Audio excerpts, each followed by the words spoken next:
아기까지 있는 여자와 혼인을 하겠다니 제정신인 게냐? 아버님, 소자는 무슨 일이 있어도 연희아 씨와 혼인하겠습니다.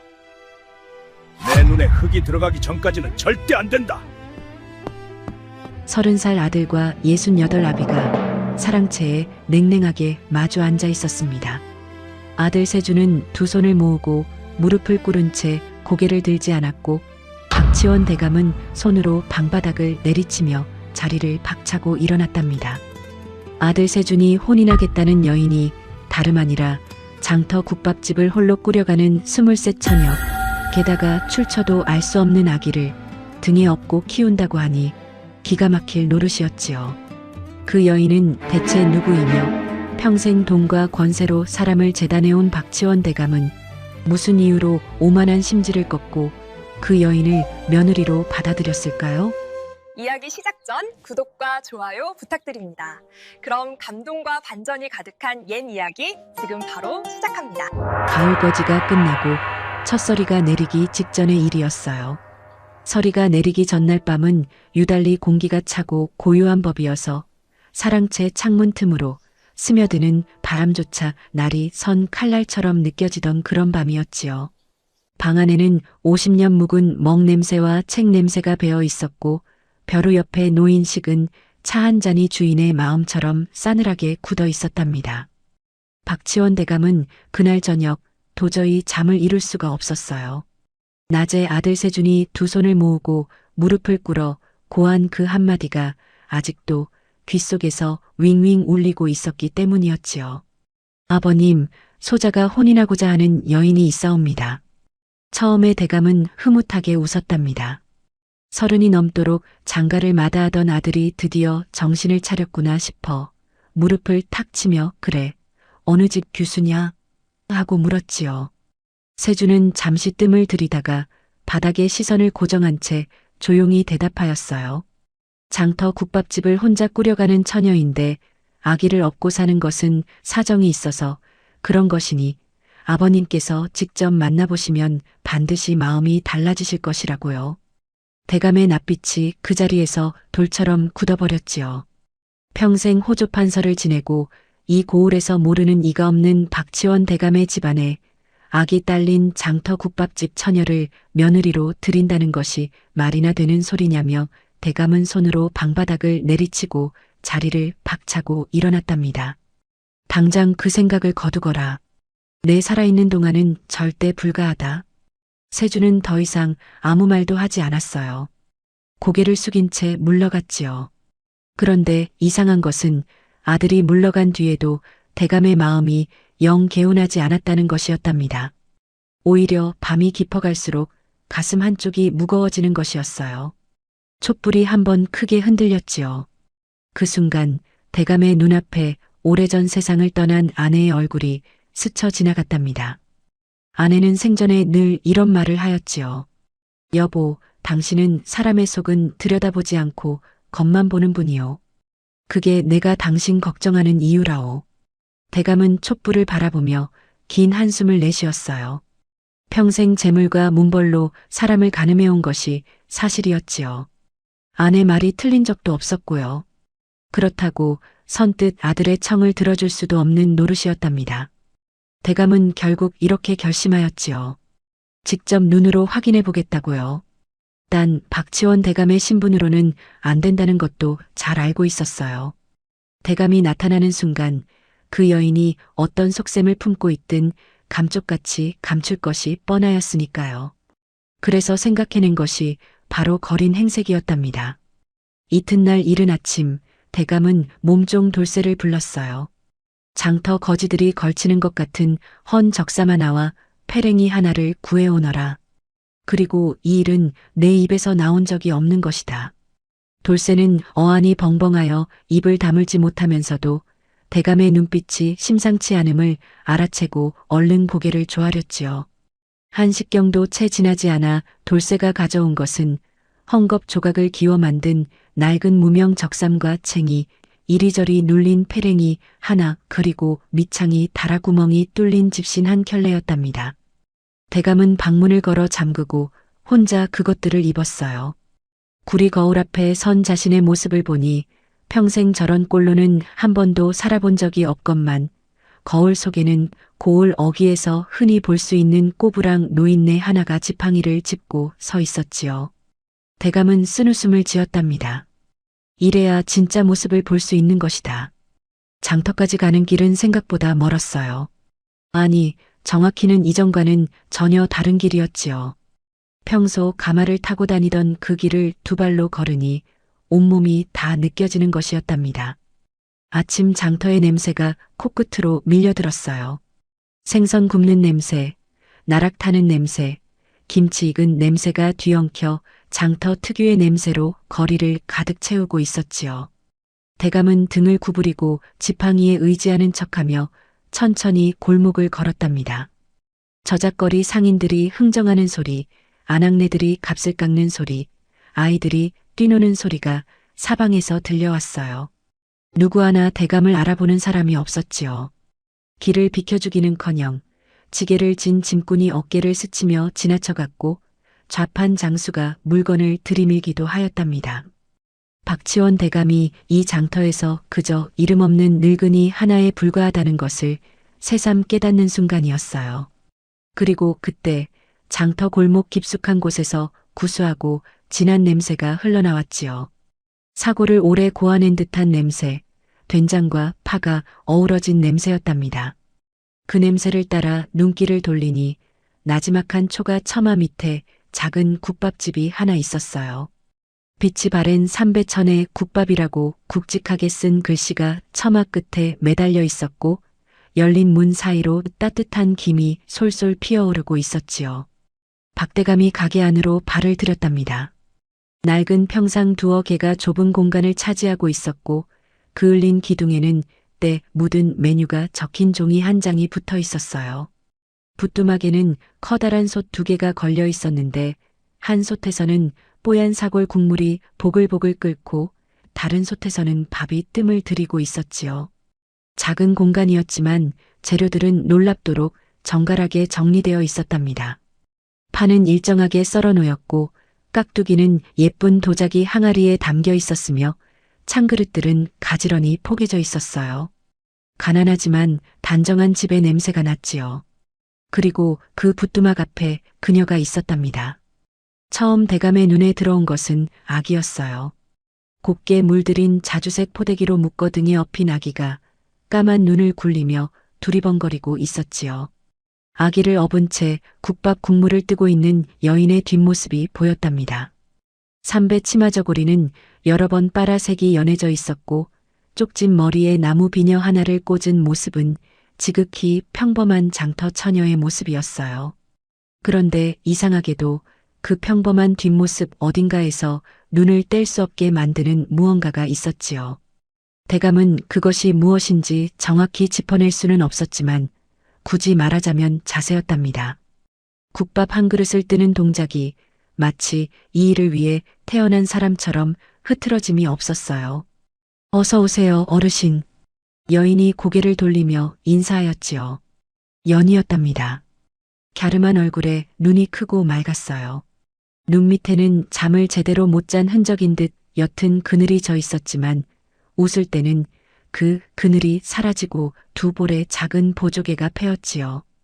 헝클어진 페랭이에 기워진 적삼을 입은 낯선 노인을 보면서도 연희의 얼굴에는 놀람도 거부감도 없었답니다. 그저 손님이 왔으니 반갑다는 표정이 전부였어요. 대감은 속으로 차가운 웃음을 머금었지요. 흥, 아무에게나 저렇게 웃어주는 것이로구나. 국밥 한 그릇 주게. 대감은 일부러 목소리를 가늘게 떨었어요. 연희는 바로 잠깐만 기다리세요 하고는 부뚜막 앞으로 돌아섰지요. 그런데 바로 그때 등에 엎인 아기가 작은 소리로 칭얼거리기 시작하였답니다. 연희는 동작을 잠깐 멈추고 등 뒤에 아기를 달랬어요. 쉿, 쉿. 조금만 기다려. 이모 지금 손님 밥 드려야 하잖아. 이모. 대감은 그 단어를 흘려들었지요. 그보다는 아기를 달래는 솜씨에 눈길이 쏠렸답니다. 어른은 동작이 어설펐어요. 몸을 앞뒤로 흔드는 박자가 맞지 않았고 쉬쉬하는 소리도 익숙하지 않은 사람이 애쓰는 것처럼 들렸지요. 아기가 잠시 잠잠해지는가 싶더니 이내 다시 울기 시작하였답니다. 연희는 솥뚜껑을 반쯤 열어두고 서둘러 아기를 내려안았어요. 그러고는 작은 항아리에서 미리 끓여둔 미음을 꺼내 손가락에 묻혀 아기의 입에 갖다 댔지요. 아기는 잠시 후 울음을 그치고 조용해졌답니다. 대감은 그 장면을 지켜보며 속으로 혀를 찼어요. 저것 봐라. 아기 달래는 것도 저리 어설프니 제 자식이 아니라는 게 티가 나는구나. 대체 어디서 주워온 것인지. 연희는 아기를 다시 포대기로 묶어 업고는 언제 그랬냐는 듯 부지런히 국밥을 떠 뚝배기에 담았지요. 뜨거운 국물에 밥을 말고 깍두기 한 종지와 파김치 한 종지를 곁들여 대감 앞 소반 위에 놓아드렸답니다. 뜨겁게 드세요. 오늘 사고를 새벽부터 고았더니 국물이 아주 진해요. 대감은 대꾸 없이 수저를 들었어요. 국물 한 모금을 입에 넣었지요. 그 순간 온몸에 따뜻한 기운이 퍼지는 것을 느꼈답니다. 맛이 나쁘지 않았어요. 아니, 솔직히 말하자면 한양 방가에서 먹어본 국밥보다도 훨씬 진하고 구수하였지요. 그러나 대감은 표정 하나 바꾸지 않았답니다. 맛이 좋은 것이야 당연한 일이지. 아들 눈에 들어야 할 테니. 국밥을 반쯤 먹었을 때였어요. 손님 하나가 들어왔지요. 장터에서 엿을 파는 노인이었는데 허리가 굽어 지팡이를 짚고 있었답니다. 연희는 그 노인을 보자마자 얼른 달려나가 팔을 부축하였어요. 어르신, 오늘도 오셨네요. 어서 앉으세요. 오냐, 나 오늘 돈이 없는데. 노인이 미안한 기색으로 말하였지요. 연희는 손을 내저었답니다. 괜찮아요. 오늘 국물이 넉넉하게 남아서요. 그냥 드세요. 대감은 그 장면을 보며 코웃음을 쳤어요. 아, 저러는 것이로구나. 장터 사람들에게 두루두루 잘해주어서 소문을 내는 것이겠지. 장사 수완이 나쁘지 않은 여인이야. 그렇게 단정 지으려 하였답니다.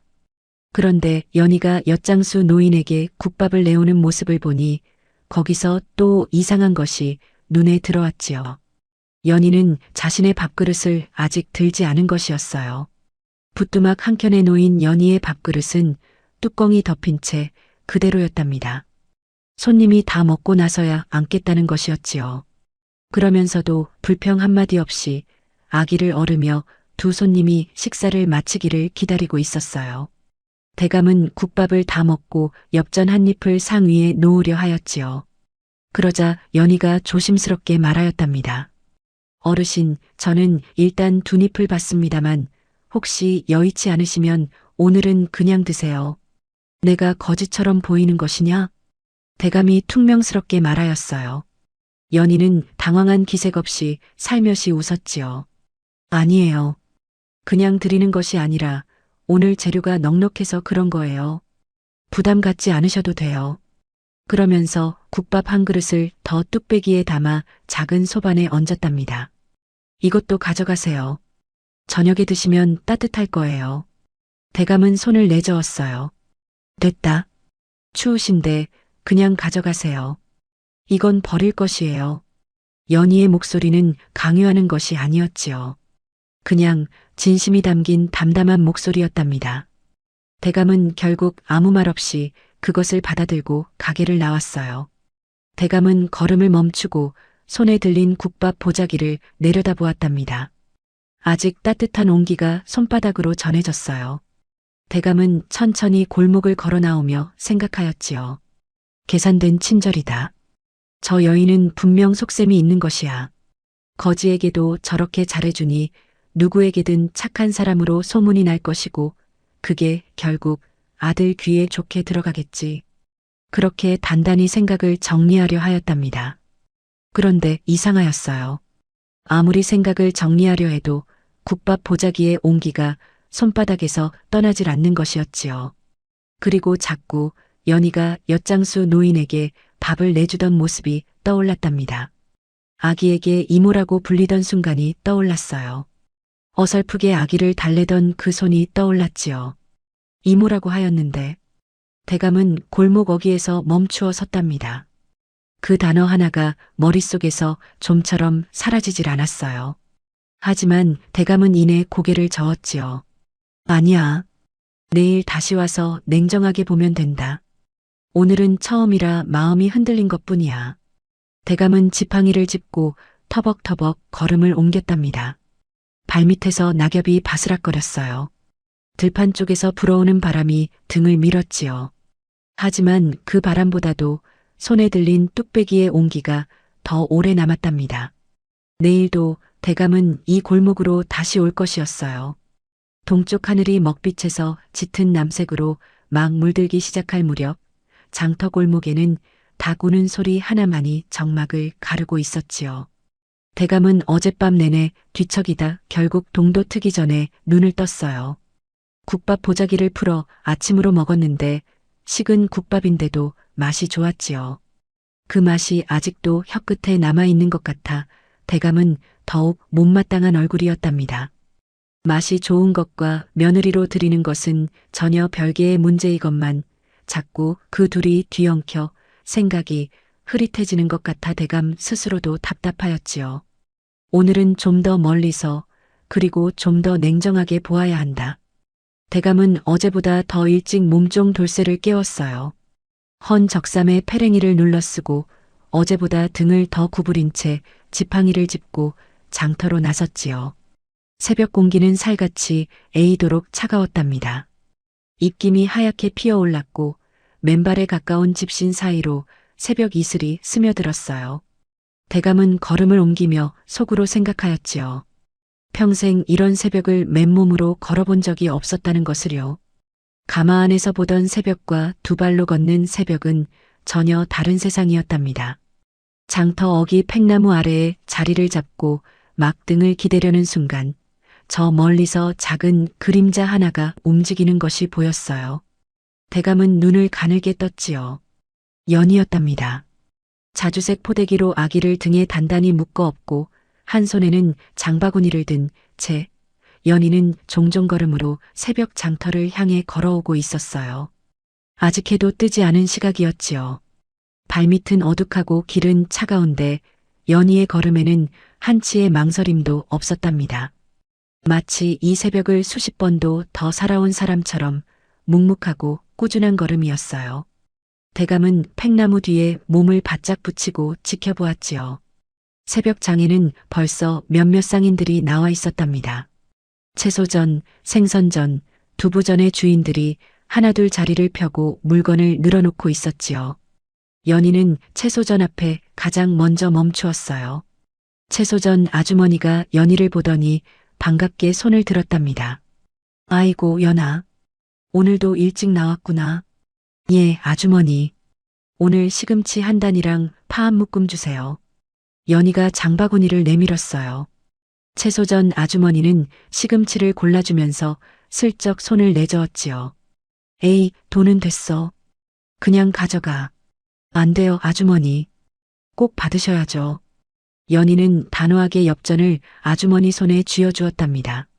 아주머니는 한숨을 쉬며 엽전을 받고는 아기를 업고 있는 연희를 안쓰럽게 바라보았어요. 연아, 요즘 힘들지? 아기 밤새 울지는 않아?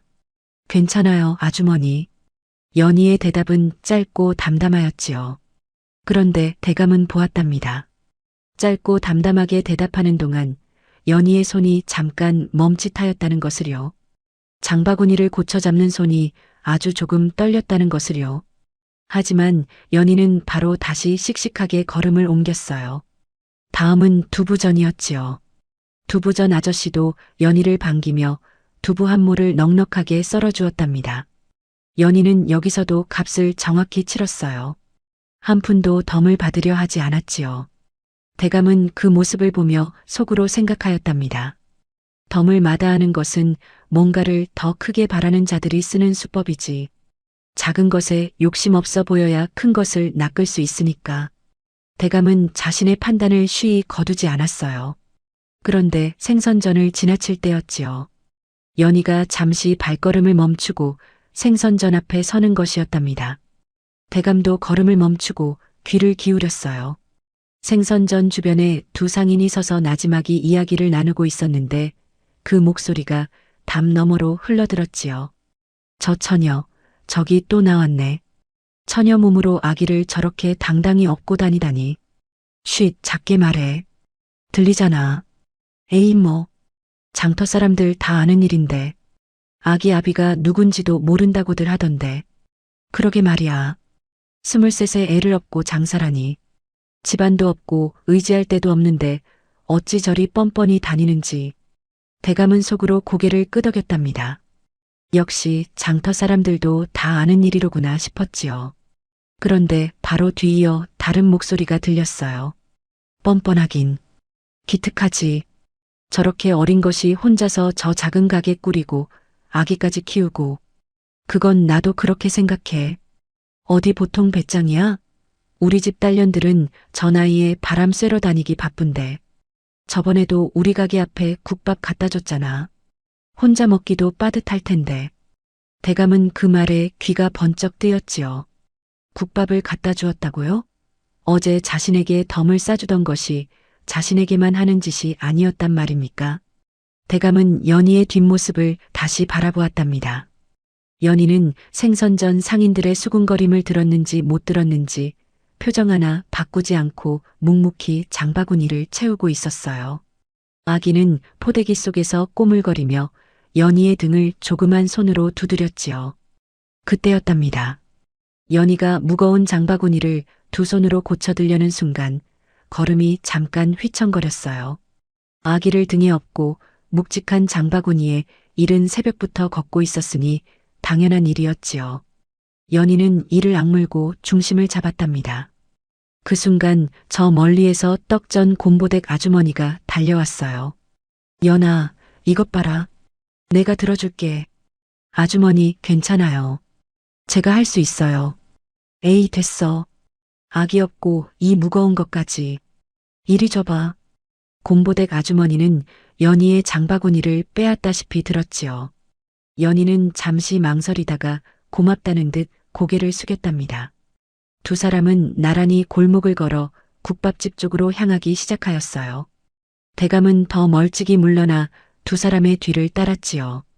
곰보댁 아주머니가 걸으며 조용히 물었답니다. 연아, 요즘 어떠니? 많이 힘들지? 아주머니, 저는 괜찮아요. 괜찮긴. 낯빛이 요새 영 안 좋더라. 밥은 제대로 먹고 있는 거야?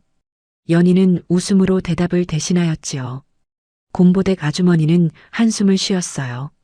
언니 생각 많이 나지? 그 한마디에 연희의 걸음이 한 박자 느려졌답니다. 대감은 그것을 보았지요. 연희가 고개를 약간 숙이며 짧게 대답하였어요. 예. 언니가 저 세상에서도 내 걱정을 얼마나 하겠니? 아기도 벌써 이렇게 컸고. 아주머니, 저는 정말 괜찮아요. 힘들지 않아요. 연희의 목소리는 흔들리지 않았답니다. 그러나 대감의 눈에는 연희의 어깨가 살짝 떨리는 것이 보였지요. 언니라는 말이 나올 때마다 연희의 몸 어딘가가 조금씩 굳어드는 것 같았어요. 언니라는 말이 왜 저렇게 자주 나오는 것이냐.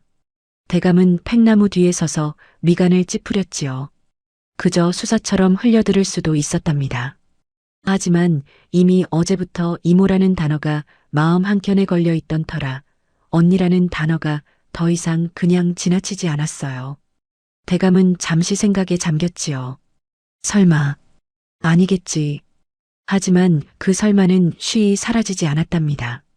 대감은 어제처럼 점심때가 되어 국밥집 문을 열었어요. 연희는 대감을 보자마자 환하게 웃었지요. 어르신, 오늘도 오셨네요. 어제 괜찮으셨어요? 그저 그렇네. 대감은 구석자리에 앉았답니다. 국밥집 안은 어제보다 손님이 조금 더 있었어요. 장터 상인 두어 명이 평상에 앉아 밥을 먹고 있었지요. 연희는 아기를 등에 업은 채 부지런히 국밥을 퍼 나르고 있었답니다. 오전 내내 새벽장을 보고 가게를 열었으니 몸이 고될 법도 한데 발걸음에 힘이 있었어요. 대감은 국밥을 받아 천천히 먹으면서 연희를 관찰하였지요. 아기가 칭얼거리면 국밥 드는 손을 멈추고 아기를 달랬답니다. 손님이 물을 찾으면 얼른 달려가 가져다 주었어요. 혼자서 모든 것을 하고 있었지요. 눈 밑의 그늘은 새벽부터 나온 탓인지 어제보다 더 짙어 보였답니다. 국밥 맛은 오늘도 좋았어요. 대감은 그 사실이 묘하게 불편하였지요. 국밥을 다 먹고 나서 대감이 엽전을 내밀자 연희는 이번엔 덤을 권하지 않았답니다. 그저 두 손으로 엽전을 받으며 감사합니다. 어르신. 내일도 오세요 하고 인사하였어요. 어제처럼 억지로 덤을 쥐어주지 않았지요. 대감은 그것도 마음에 걸렸답니다. 어제는 주더니 오늘은 주지 않는다. 매일 주면 의심을 살 것이라 계산한 것일까? 아니면 어제는 정말 재료가 남아서 그랬던 것일까? 대감은 판단을 유보한 채 자리에서 일어섰어요. 사흘째 되는 날이었지요. 대감은 이번엔 오전부터 장터 골목 어귀에 자리를 잡고 멀리서 국밥집 안팎을 지켜보기로 하였답니다. 날씨는 이틀 전보다 더 쌀쌀해졌고 하늘에 구름이 잔뜩 끼어 금방이라도 찬비가 내릴 것 같은 분위기였어요. 오전 내내 별일이 없었지요. 연희는 가게 문을 열고 국밥을 끓이고 손님을 맞이하고 아기를 돌보는 일상을 반복하고 있었답니다. 그런데 오후 미시가 조금 지났을 무렵이었어요.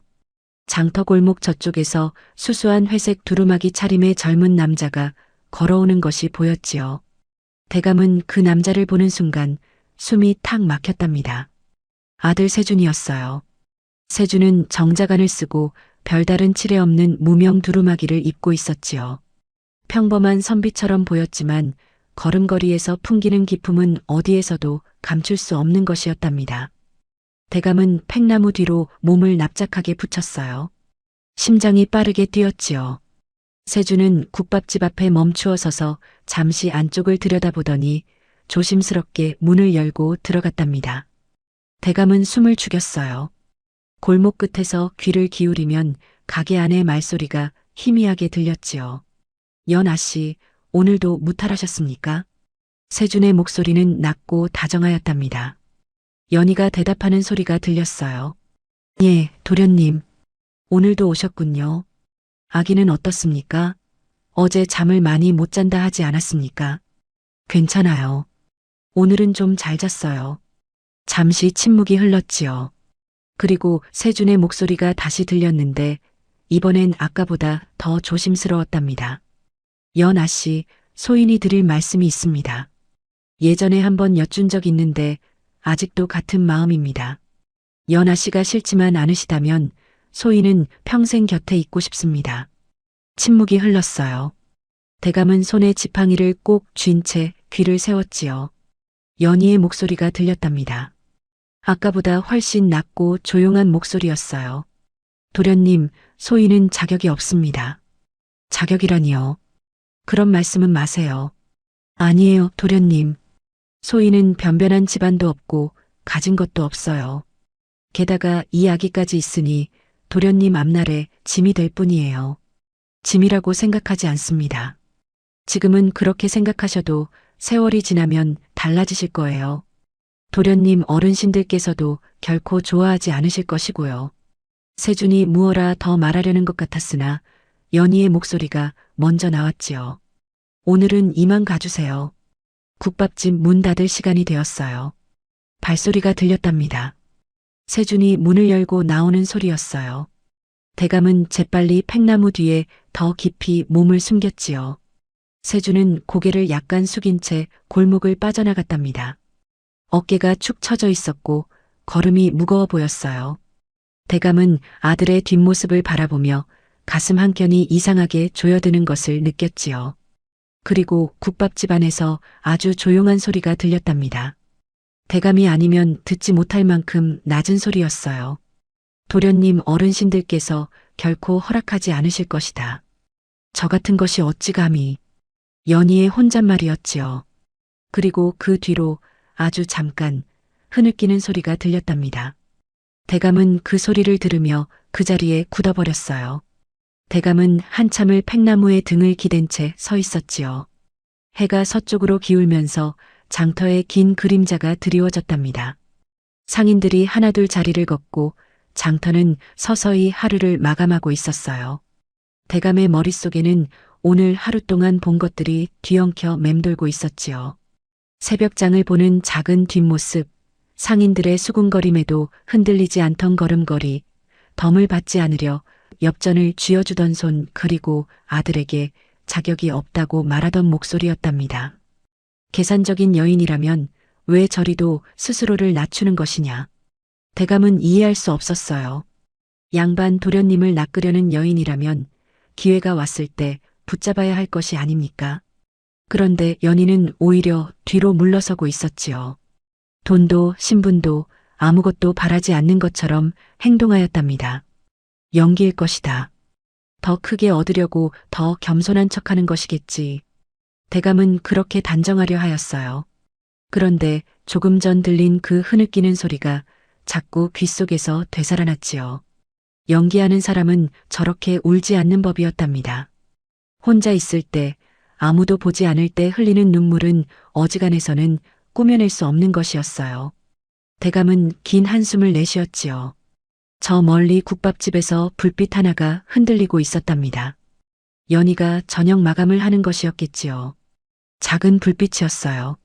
장터의 다른 가게들은 벌써 문을 닫은 뒤라 그 작은 불빛이 골목 안에서 유난히 외로워 보였지요. 언니 생각 많이 나지. 공보댁 아주머니의 말이 다시 떠올랐답니다. 언니, 이모. 그 두 단어가 연희 주변에 자꾸 맴돌았어요. 대감은 돌쇠를 불러나지막이 지시하였지요. 내일 당장 알아보거라. 연희라는 처녀에게 언니가 있는지, 그 언니가 지금 어디 있는지, 그리고 저 아기가 정말 연희의 자식이 맞는지. 돌쇠는 고개를 조아렸습니다. 이틀 동안 보고 들은 것들이 머릿속에서 좀처럼 가라앉질 않았지요. 확신은 점점 흐릿해지고 의문은 점점 커져만 가고 있었답니다. 내일이면 돌쇠의 조사가 시작될 터였어요. 다음 날 대감은 지팡이를 짚으며 국밥집 골목으로 들어서면서 속으로 단단히 다짐했습니다. 오늘은 흔들리지 않는다. 냉정하게 본다. 아침은 유달리 날이 맑았습니다. 밤새 이슬이 내렸는지 장터 바닥이 촉촉하게 젖어 있었고 처마 끝에서 이슬방울이 뚝뚝 떨어지고 있었지요. 대감이 국밥집 앞에 이르렀을 때 연희는 가게 문을 활짝 열어두고 바깥 평상 위에 서서 무언가를 내려다보고 있었습니다. 손에는 장터에서 돌아다니는 방문 한 장을 들고 있었습니다. 대감은 걸음을 늦추었습니다. 연희가 들고 있는 것은 돌잔치 상차림 전문집의 광고 방문이었습니다. 한지에 붓으로 꼼꼼히 적은 그 방문에는 돌상 차리는 가격이 품목별로 적혀 있었습니다. 연희는 손가락으로 글씨를 하나하나 짚어가며 읽었습니다. 입술이 작게 움직였습니다. 가격을 소리 없이 읽으면서 마음속으로 계산하고 있는 것이 분명했습니다. 대감은 가게 앞 평상 옆에 슬며시 다가가 자리를 잡았습니다. 연희는 대감이 온 줄도 모른 채 방문에서 눈을 떼지 않았습니다. 그 얼굴을 가만히 들여다보니 눈빛이 점점 어두워지고 있었습니다. 읽으면 읽을수록 가격이 감당이 안 된다는 것을 알아가는 얼굴이었지요. 이윽고 연희는 방문을 천천히 접었습니다. 그리고 등에 업힌 아기를 내려다보았습니다. 아기는 아무것도 모른 채 두 손을 버둥거리며 연희의 등을 두드리고 있었습니다. 연희는 그 작은 손을 느꼈는지 잠시 눈을 감았습니다. 미안하다 아가. 아주 작은 소리였습니다. 혼잣말인지 아기에게 하는 말인지 분간하기 어려울 만큼 낮고 짧은 말이었지요. 그런데 그 두 마디가 공기 중으로 흩어지면서 연희의 눈가에 아주 잠깐 물기가 맺혔습니다. 연희는 얼른 손등으로 눈가를 훔쳤습니다. 그리고는 접은 방문을 쓰레기통에 넣지 않고 치마 안쪽 품속에 조심스럽게 집어넣었습니다. 버리지 않았습니다. 쓸 수 없다는 것을 알면서도 차마 버리지는 못하는 것이었습니다. 대감은 그 장면을 보면서 가슴 어딘가가 무거운 돌을 얹은 것처럼 묵직해지는 것을 느꼈습니다. 어느 부모가, 아니 어느 보호자가 자기가 돌보는 아이의 돌잔치를 해주고 싶지 않겠습니까? 그것을 형편이 안 되어 포기하면서 남몰래 방문을 품에 넣어두는 마음이 어떤 것인지 대감은 그것을 말로는 표현할 수 없었으나 가슴으로는 알 것 같았습니다. 불쌍해 보이려고 일부러 저러는 것은 아닐 터이고 대감은 억지로 생각을 고쳐먹으려 했습니다. 그런데 그 생각조차 전처럼 단단하지 않았습니다. 사흘 전과 달리 대감의 마음 한켠에는 이미 작은 균열이 생겨 있었습니다. 점심 손님이 빠져나간 오후였습니다. 장터에 낯볕이 내리쬐는 조용한 시각이었지요. 연희는 평상을 닦고 솥을 정리하면서 아기를 바닥에 깔아둔 포대기 위에 눕혀두고 있었습니다. 아기는 반드시 누운 채 천장을 바라보며 팔다리를 버둥거렸습니다. 연희는 틈틈이 아기 쪽을 돌아보며 미소를 지었는데 그 표정이 하루 종일 지쳐 있다가도 아기만 보면 환해지는 것이어서 보는 이가 다 알 수 있을 만큼 역력했습니다. 대감은 구석자리에서 국밥을 먹으며 그 모습을 지켜봤습니다. 그때였습니다. 가게 앞 골목에서 툭 하는 소리가 났습니다. 무언가 쓰러지는 소리였지요. 연희가 고개를 들었습니다. 대감도 눈길을 돌렸습니다. 국밥집 앞에 허리가 구부정한 노인 하나가 땅바닥에 털썩 주저앉아 있었습니다. 등에는 빈 지게가 걸려 있었고 얼굴은 흙빛으로 질려 있었습니다. 아침부터 무거운 짐을 지고 장터를 오갔는지 탈진한 것이 역력했습니다. 연희는 지체 없이 뛰어나갔습니다. 어르신, 괜찮으세요? 연희가 노인의 어깨를 붙들었습니다. 노인은 힘없이 고개를 들었습니다. 나 좀 쉬면 될 거야. 괜찮아. 안으로 드세요. 어서요. 나 돈이 없어. 그냥 여기 잠깐 앉았다 갈게. 연희는 손을 내저었습니다. 돈 얘기는 하지 마세요.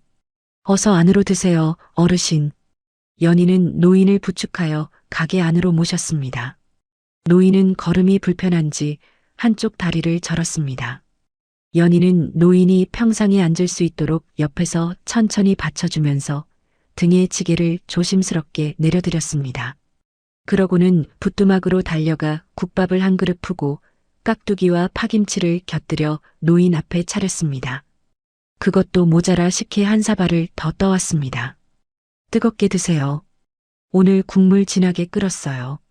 노인은 눈을 껌뻑이며 연희를 바라봤습니다. 정말 공짜여도 돼? 어르신, 제가 드리고 싶어서 드리는 거예요. 마음 편하게 드세요.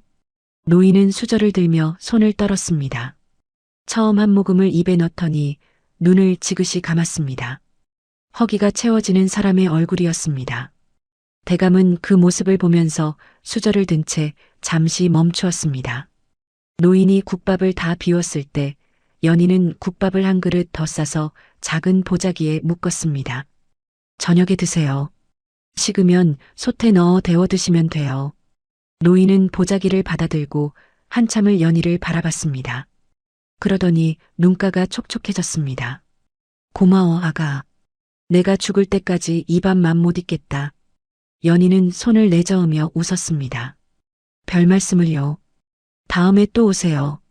노인이 지게를 지고 나간 뒤 연희는 노인이 앉았던 자리를 조용히 닦았습니다. 대감은 그 뒷모습을 바라보며 생각했습니다. 어제는 새벽 장터 상인들에게도 국밥을 가져다 주었다 했습니다. 오늘은 길에서 쓰러진 노인을 들여 공짜로 밥을 먹였습니다. 아무에게나 저렇게 하는 것이 과연 계산에서 나오는 행동일 수 있을까요? 대감은 국밥 그릇을 내려다보았습니다. 어느새 다 비워져 있었습니다. 손님이 없는 오후였습니다. 연희는 아기를 등에 업고 부뚜막을 정리하고 있었습니다. 대감은 평상에 앉아 일부러 꿈을 대며 자리를 지키고 있었지요. 아직 볼 것이 남아있을 것 같은 예감이 들었기 때문이었습니다. 그리고 예감은 틀리지 않았습니다. 골목 쪽에서 발소리가 들렸습니다. 묵직하고 성큼성큼 걷는 발소리였습니다. 곧이어 가게 문이 벌컥 열리며 몸집이 두툼하고 눈이 작은 중년 사내 하나가 들어섰습니다. 배가 불룩하게 나왔고 기름기가 번들거리는 옥양목 두루마기에 전대를 두르고 있었습니다. 장터에서 이 일대 건물의 방세를 걷어들이는 마름 김서방이었습니다. 연희의 얼굴이 굳었습니다. 김서방, 오늘은 또 무슨 일이세요? 연희의 목소리는 침착했으나 두 손이 행주를 꼭 쥐는 것이 보였습니다. 마름 김 씨는 가게 안을 대충 둘러보더니 평상 한쪽에 걸터 앉았습니다. 앉으라는 말도 없이 남의 가게 평상에 턱하니 앉는 것이 이 사람이 이 공간에서 어떤 위치인지를 여실히 보여주었습니다. 다름이 아니라 집세 얘기 좀 하러 왔지. 집세는 이번 달도 맞춰낼 거예요. 그 얘기가 아니라. 마름 김 씨는 손가락으로 평상을 두드리며 느릿하게 말을 이었습니다. 다음 달부터 집세를 올려야겠어. 이 골목 시세가 다 올랐거든. 연희의 눈이 가늘어졌습니다. 얼마나요? 지금 내는 것에 갑절. 가게 안이 조용해졌습니다. 연희는 한동안 아무 말도 하지 않았습니다. 대감은 구석에서 숨을 죽이고 지켜봤습니다. 갑절이요. 그렇지. 지금까지 내가 싸게 받아준 거야. 이 골목에 가게 들이고 싶어 하는 사람이 얼마나 많은지 알아? 김서방, 저는 지금도 빠듯하게 살고 있어요. 갑절은 너무해요. 너무하긴. 싫으면 나가면 되잖아. 마름 김 씨는 대수롭지 않다는 듯 손을 털었습니다. 연희는 입술을 꾹 다물었습니다. 잠시 침묵이 흘렀습니다. 시간을 좀 주세요. 당장은 어려워요. 시간? 다음 달 초까지야. 그때까지 못 내면 가게 비워주는 것으로 알겠어. 마름 김 씨는 자리에서 일어나며 연희를 위아래로 훑어봤습니다. 그 눈빛이 탐탁지 않다는 것이 역력했습니다. 솔직히 말하자면 처녀가 악이 없고 이런 데서 장사하는 것 자체가 보기에 영 좋지 않아. 주인 어른도 가게 이미지가 나빠진다고 하시더라. 연희는 아무 말도 하지 않았습니다. 고개를 숙인 채 행주를 손에 쥐고 서 있었습니다. 마름 김 씨는 그 침묵을 자신이 이긴 것으로 여겼는지 콧방귀를 뀌며 나갔습니다. 가게 안에 침묵이 내려앉았습니다. 연희는 한동안 그 자리에 서 있었습니다. 등에 업힌 아기가 꼬물거렸습니다. 연희는 아기의 작은 발을 한 손으로 살며시 잡았습니다. 그러고는 천천히 숨을 내쉬었습니다. 대감은 그 모습을 보면서 자신도 모르게 입술을 다물었습니다. 저 여인은 마름의 말에 맞서지도 않았고 울지도 않았습니다. 그저 아기의 발을 쥐고 조용히 숨을 고르는 것이었습니다. 단단하면서도 서글픈 모습이었습니다. 대감은 그 자리에서 무언가를 말하고 싶은 충동을 느꼈습니다. 하지만 꾹 눌렀습니다. 지금은 관찰하러 온 것이지 나서러 온 것이 아니었습니다. 어르신, 오래 기다리셨죠? 국밥 더 드시겠어요? 연희가 고개를 들고 대감을 보며 웃었습니다. 방금 전까지의 서글픔은 온데간데 없었습니다. 대감은 그 웃음이 거짓이라고 생각했습니다. 아니, 거짓이라고 생각하고 싶었습니다. 하지만 그 웃음 안에 담긴 것이 무엇인지 대감은 이제 조금씩 알 것 같았습니다. 저것은 상대를 안심시키려는 웃음이었습니다. 자신이 힘들다는 것을 들키지 않으려는 웃음이었습니다. 됐다. 나는 그만 가겠네. 대감은 자리에서 일어나 엽전 두 잎을 상 위에 놓았습니다. 그리고 가게 문을 나서며 한번 뒤를 돌아봤습니다. 연희는 이미 다시 부뚜막 앞에 서서 저녁 준비를 시작하고 있었습니다. 아기를 등에 단단히 묶고 두 손으로 솥뚜껑을 여는 모습이었습니다. 저녁 국물에 김이 피어올라 연희의 얼굴을 감쌌습니다. 대감은 골목을 빠져나오면서 한동안 걸음을 멈추지 못했습니다. 발이 저절로 느려지는 것이었습니다. 사흘 전 처음 이 골목에 들어섰을 때의 마음과 지금의 마음이 같지 않다는 것을 대감 자신이 가장 잘 알고 있었습니다. 첫날에는 확신이 있었습니다. 저 여인은 아들의 집안을 노리는 계산적인 여자라고 단정했습니다. 이틀째에는 그 확신이 흔들리기 시작했습니다. 그리고 오늘은 그 흔들림이 좀처럼 잡히질 않았습니다.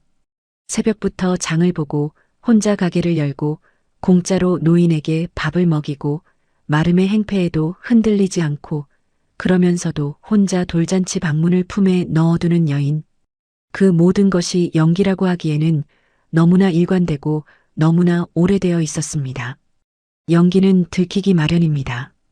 그러나 연희는 사흘 내내 단 한 번도 스스로 자신을 드러내려 하지 않았습니다.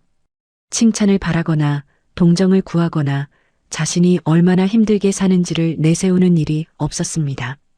그저 하루하루를 묵묵히 살아가고 있었습니다. 그렇다면 도대체 저 아기는 누구의 자식이란 말이냐? 대감은 돌쇠를 기다렸습니다. 해가 완전히 지고 장터에 어둠이 내려앉을 무렵 돌쇠가 대감 앞에 나타났습니다. 숨을 고르는 것을 보니 여기저기 발품을 꽤 판 모양이었습니다. 알아온 것이 있느냐? 예, 대감마님. 장터 상인들과 이 골목 인근 집들을 몇 군데 물어보고 왔습니다. 말해봐라. 돌쇠는 목소리를 낮추었습니다. 연희 아씨에게 언니가 있었다 합니다. 정옥이라는 이름이었는데 부모님이 일찍 돌아가신 뒤 이 국밥집을 혼자 지키며 연희 아씨를 키웠다 하더이다. 그 언니가 지금은 돌쇠가 잠시 말을 멈추었습니다. 반년 전에 돌아가셨습니다. 대감의 눈썹이 꿈틀했습니다. 어찌 죽었느냐? 나룻배 사고였습니다. 대감마님. 언니 내외가 아기를 데리고 강 건너 마을에 있는 시댁 제삿길을 가다가 갑작스러운 풍랑에 배가 뒤집혔다 합니다. 언니 내외는 끝내 강물에서 건지지 못하였고 대감은 숨을 멈추었습니다. 아기는 갈대숲에 걸려 기적으로 살았다 합니다.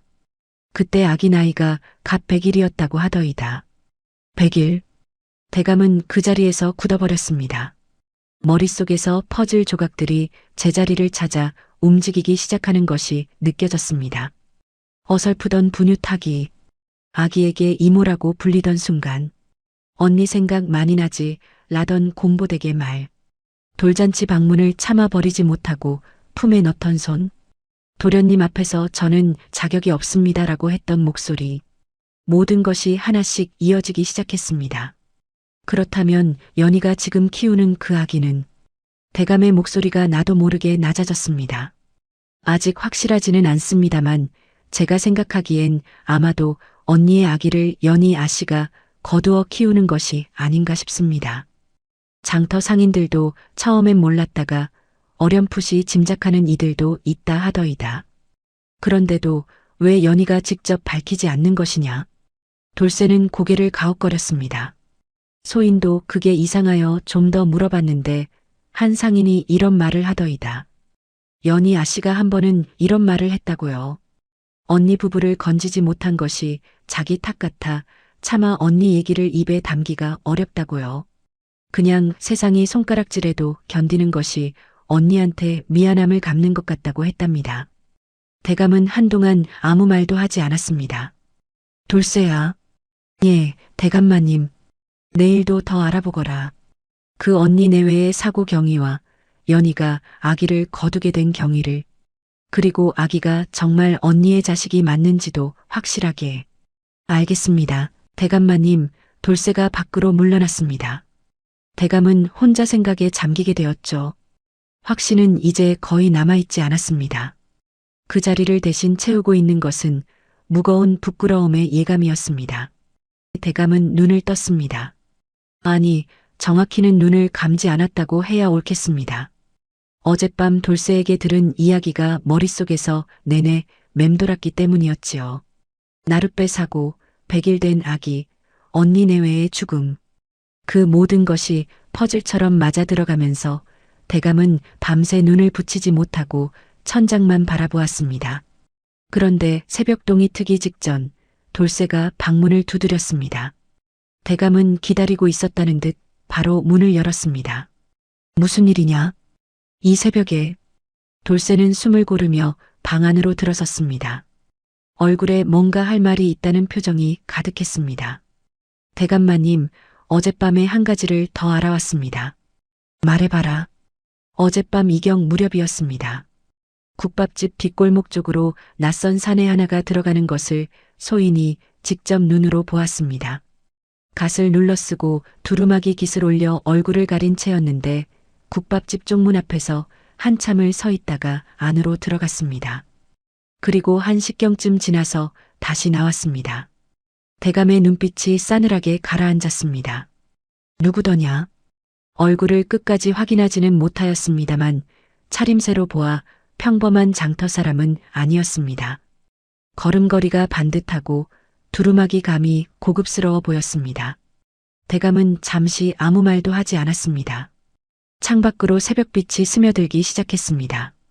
방 안의 촛불이 가늘게 흔들렸습니다. 대감은 천천히 눈을 감았다가 떴습니다. 며칠 동안 조금씩 기울어지던 마음의 추가, 그 순간 다시 반대 방향으로 기울어지는 것이 느껴졌습니다. 역시 그렇지. 내가 너무 쉽게 흔들렸구나. 대감은 입술을 굳게 다물었습니다. 새벽장을 보는 부지런함도, 노인에게 국밥을 내주는 따뜻함도, 아기를 돌보는 애틋함도, 밤중에 낯선 사내를 만난다는 사실 하나 앞에서 전부 흔들리기 시작했습니다. 사람이란 원래 그런 것이라고 대감은 자신을 다독였습니다. 보이는 것과 진짜 사는 모습은 다를 수 있다고요. 더 알아보거라. 그 사내가 누구인지. 알겠습니다, 대감마님. 돌쇠가 물러가고 대감은 혼자 방 안에 앉아 찬 숭늉 한 모금을 마셨습니다. 쓴맛이 났습니다. 그러나 그 씁쓸함이 지금 자신의 마음과 꼭 닮아 있는 것 같아 대감은 그릇을 내려놓으며 긴 한숨을 내쉬었습니다. 이제 다른 방법으로 확인해야 할 때였습니다. 아침 식사를 마친 뒤 대감은 돌쇠를 다시 불러앉혔습니다. 이번에는 목소리가 낮고 단호했습니다. 돌쇠야, 오늘 내가 할 일이 있다. 말씀하십시오, 대감마님. 너를 장사치로 꾸밀 것이다. 한양에서 내려온 미국 거강꾼 행세를 하여라. 그리고 연희 아씨를 찾아가서 이런 제안을 해라. 대감은 잠시 뜸을 들였습니다. 이 국밥집과 인근 가게들을 묶어서 큰 주막으로 키울 생각이 있어서 그러니 국밥집을 팔라고 하거라. 조건은 이 가게를 우리 쪽에 넘긴 후 당분간 함께 일하는 것이며 그 대가로 은자 500냥을 선불로 내겠다고 해라. 돌쇠의 눈이 커졌습니다. 은자 500냥이요? 그렇다. 저 여인이 평생 국밥을 팔아도 모으기 어려운 돈이지. 만약 그 제안에 솔깃한다면 우리는 더 볼 것도 없는 것이야. 돌쇠는 고개를 조아렸습니다. 그리고 한 가지 더. 너는 말끔하게 차려입고 가야 한다. 한양 상단 사람처럼 보여야 하니 내 갖고 온 비단 두루마기를 입어라. 대감은 갖고 온 보따리에서 은은한 비단 두루마기를 꺼냈습니다. 돌쇠는 두루마기를 받아들고 목을 끄덕이며 물러갔습니다. 대감은 혼자 방 안에 남았습니다. 창문 너머로 장터의 소리가 들려왔습니다. 흥정하는 소리, 수레 끄는 소리, 아이들의 웃음소리. 그 소리들 속에 어딘가에서 연희도 지금쯤 아기를 업고 솥 앞에 서 있겠지요. 결국 사람의 본성은 돈 앞에서 드러나는 법이야. 대감은 창밖을 바라보며 그렇게 생각했습니다. 평생 그것을 믿어왔고 평생 그것이 틀린 적이 없었습니다. 오늘도 그 믿음이 맞을 것이라고 스스로에게 말했습니다. 하지만 그 말을 스스로에게 해야 한다는 것 자체가 이미 확신이 흔들리고 있다는 증거였습니다. 정오가 조금 지난 시각이었습니다. 점심 손님이 빠져나가고 가게 안이 한산해질 무렵 비단 두루마기를 말끔히 차려입은 돌쇠가 국밥집 문을 열고 들어섰습니다. 대감은 골목 건너편 행랑채 담 모퉁이에 몸을 숨기고 가게 쪽을 바라보았습니다. 거린 페랭이를 눌러 쓴 채 숨죽이고 서 있었습니다. 연희는 돌쇠를 보고 잠시 고개를 갸웃거렸습니다. 낯선 손님이었으니까요. 하지만 이내 환하게 인사했습니다. 어서 오세요. 국밥 드시겠어요? 돌쇠는 허리를 약간 굽히며 정중하게 답했습니다. 국밥도 한 그릇 부탁드리지만 사실 오늘은 아씨와 잠깐 나눌 말씀이 있어서 왔습니다. 연희는 고개를 갸웃하며 돌쇠에게 자리를 권했습니다. 돌쇠가 평상에 앉자 연희도 맞은편에 앉아 돌쇠를 바라봤습니다. 돌쇠는 미리 준비한 말을 꺼냈습니다. 한양 상단에서 이 고을 장터에 큰 주막을 세울 계획을 세우고 있는데 이 자리가 마음에 든다. 국밥집 자리와 인근 두어 칸을 묶어서 크게 키울 것이다. 연희 아씨가 가게를 상단 쪽에 넘기고 난 후에 당분간 국밥집에서 일을 도와주면 그 대가로 은자 500냥을 선불로 드리겠다. 대감은 담 너머에서 두 사람의 모습을 지켜봤습니다. 연희가 돌쇠의 말을 듣는 동안 대감의 심장이 빠르게 뛰었습니다. 은자 500냥이라는 말이 나오는 순간 연희의 눈이 커지는 것이 멀리서도 보였습니다. 대감은 무의식적으로 몸을 앞으로 기울였습니다. 어떻게 반응하느냐? 이제 본색이 드러날 것이다. 그런데 연희의 반응이 예상과 달랐습니다. 놀라는 표정이었습니다. 그러나 솔깃해하는 표정이 아니었습니다. 오히려 당황스러워하는 얼굴이었습니다. 연희는 고개를 좌우로 저으며 뭔가를 말했고 돌쇠가 다시 설명하는 것이 보였습니다. 두 사람의 대화가 한참 이어졌습니다. 대감은 담 모퉁이에서 발끝을 세우고 바라봤지만 거리가 있으니 말소리를 또렷이 들을 수는 없었습니다. 다만 연희가 손을 내저으며 고개를 젓는 동작은 분명히 보였습니다. 거절하는 몸짓이었습니다. 오늘 당장 결정하기 어렵다는 것이겠지. 하루 이틀 생각할 시간을 달라고 할 것이다. 대감은 그렇게 짐작했습니다. 사람들은 큰돈 앞에서 섣불리 움직이지 않는 법이니까요. 신중하게 계산한 뒤에 받아들이는 것이 더 능숙한 처신이었습니다. 1시경쯤 지나서 돌쇠가 가게 밖으로 나왔습니다. 대감은 골목 모퉁이로 돌쇠를 불렀습니다. 어찌 됐느냐? 돌쇠는 잠시 말을 고르는 듯 하다가 대답했습니다. 많이 당황해 하셨습니다. 대감마님. 그리고 하루 시간을 달라고 하셨습니다. 역시 내일 다시 오면 답을 드리겠다 하셨습니다. 대감은 고개를 끄덕였습니다. 하루를 두고 계산하는 것이겠지요. 은자 500냥을 어떻게 받아낼 것인지 조건을 더 유리하게 만들 방법이 있는지 따져보는 것이겠지요. 대감은 그렇게 생각했습니다. 내일 다시 가거라. 그리고 오늘 밤에는 연희가 어떻게 움직이는지 지켜봐라. 해가 지고 장터에 어둠이 내려앉았습니다. 대감은 골목 어기 팽나무 그늘에 서서 국밥집을 바라봤습니다. 가게 안에 불빛이 켜져 있었습니다. 영업이 끝난 시각이었는데 연희가 아직 안에 있는 것이었지요. 대감은 천천히 골목으로 들어가 가게 창문 옆에 바짝 붙었습니다. 안을 들여다보았습니다. 연희는 아기를 재웠는지 혼자 평상에 앉아 있었습니다. 앞에는 낮에 돌쇠가 두고 간 제안서가 펼쳐져 있었습니다. 연희는 그 종이를 들여다보며 손가락으로 글씨를 짚어가고 있었습니다. 계산하는 것이 틀림없었습니다. 옆에 낡은 상가지 몇 개를 놓고 은자 500냥이라는 숫자를 이리저리 따져보는 것 같았습니다. 역시 계산하는 것이로구나. 대감은 마음속으로 중얼거렸습니다. 그런데 잠시 후 연희가 제안서를 덮었습니다. 고개를 숙인 채 한참을 가만히 있었습니다. 그러더니 자리에서 일어나 부뚜막 선반 위에 놓인 무언가를 꺼냈습니다. 언니 내외의 모습이 담긴 감모여제도 한 폭이었습니다. 연희는 그림을 두 손으로 받쳐들고 평상으로 돌아왔습니다. 그러고는 그림을 애틋한 눈으로 바라보았습니다. 대감은 눈을 가늘게 떴습니다. 촛불빛에 희미하게 비치는 것은 두 남녀가 나란히 서서 환하게 웃고 있는 모습을 그린 그림이었습니다. 화원에게 맡겨 그린 듯한 소박하지만 정성스러운 초상이었습니다. 연희는 그림을 바라보며 입술을 움직였습니다. 무슨 말을 하는지는 들리지 않았습니다. 그러나 눈가에 물기가 맺히는 것은 보였습니다. 연희는 그림을 가슴에 살며시 안았습니다.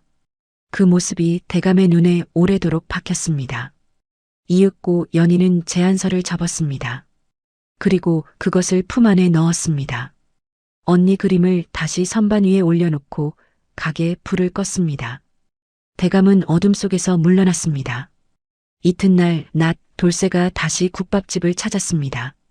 대감은 어제와 같은 자리 담 모퉁이에 몸을 붙이고 숨죽이며 기다렸습니다. 이번엔 오래 걸리지 않았습니다.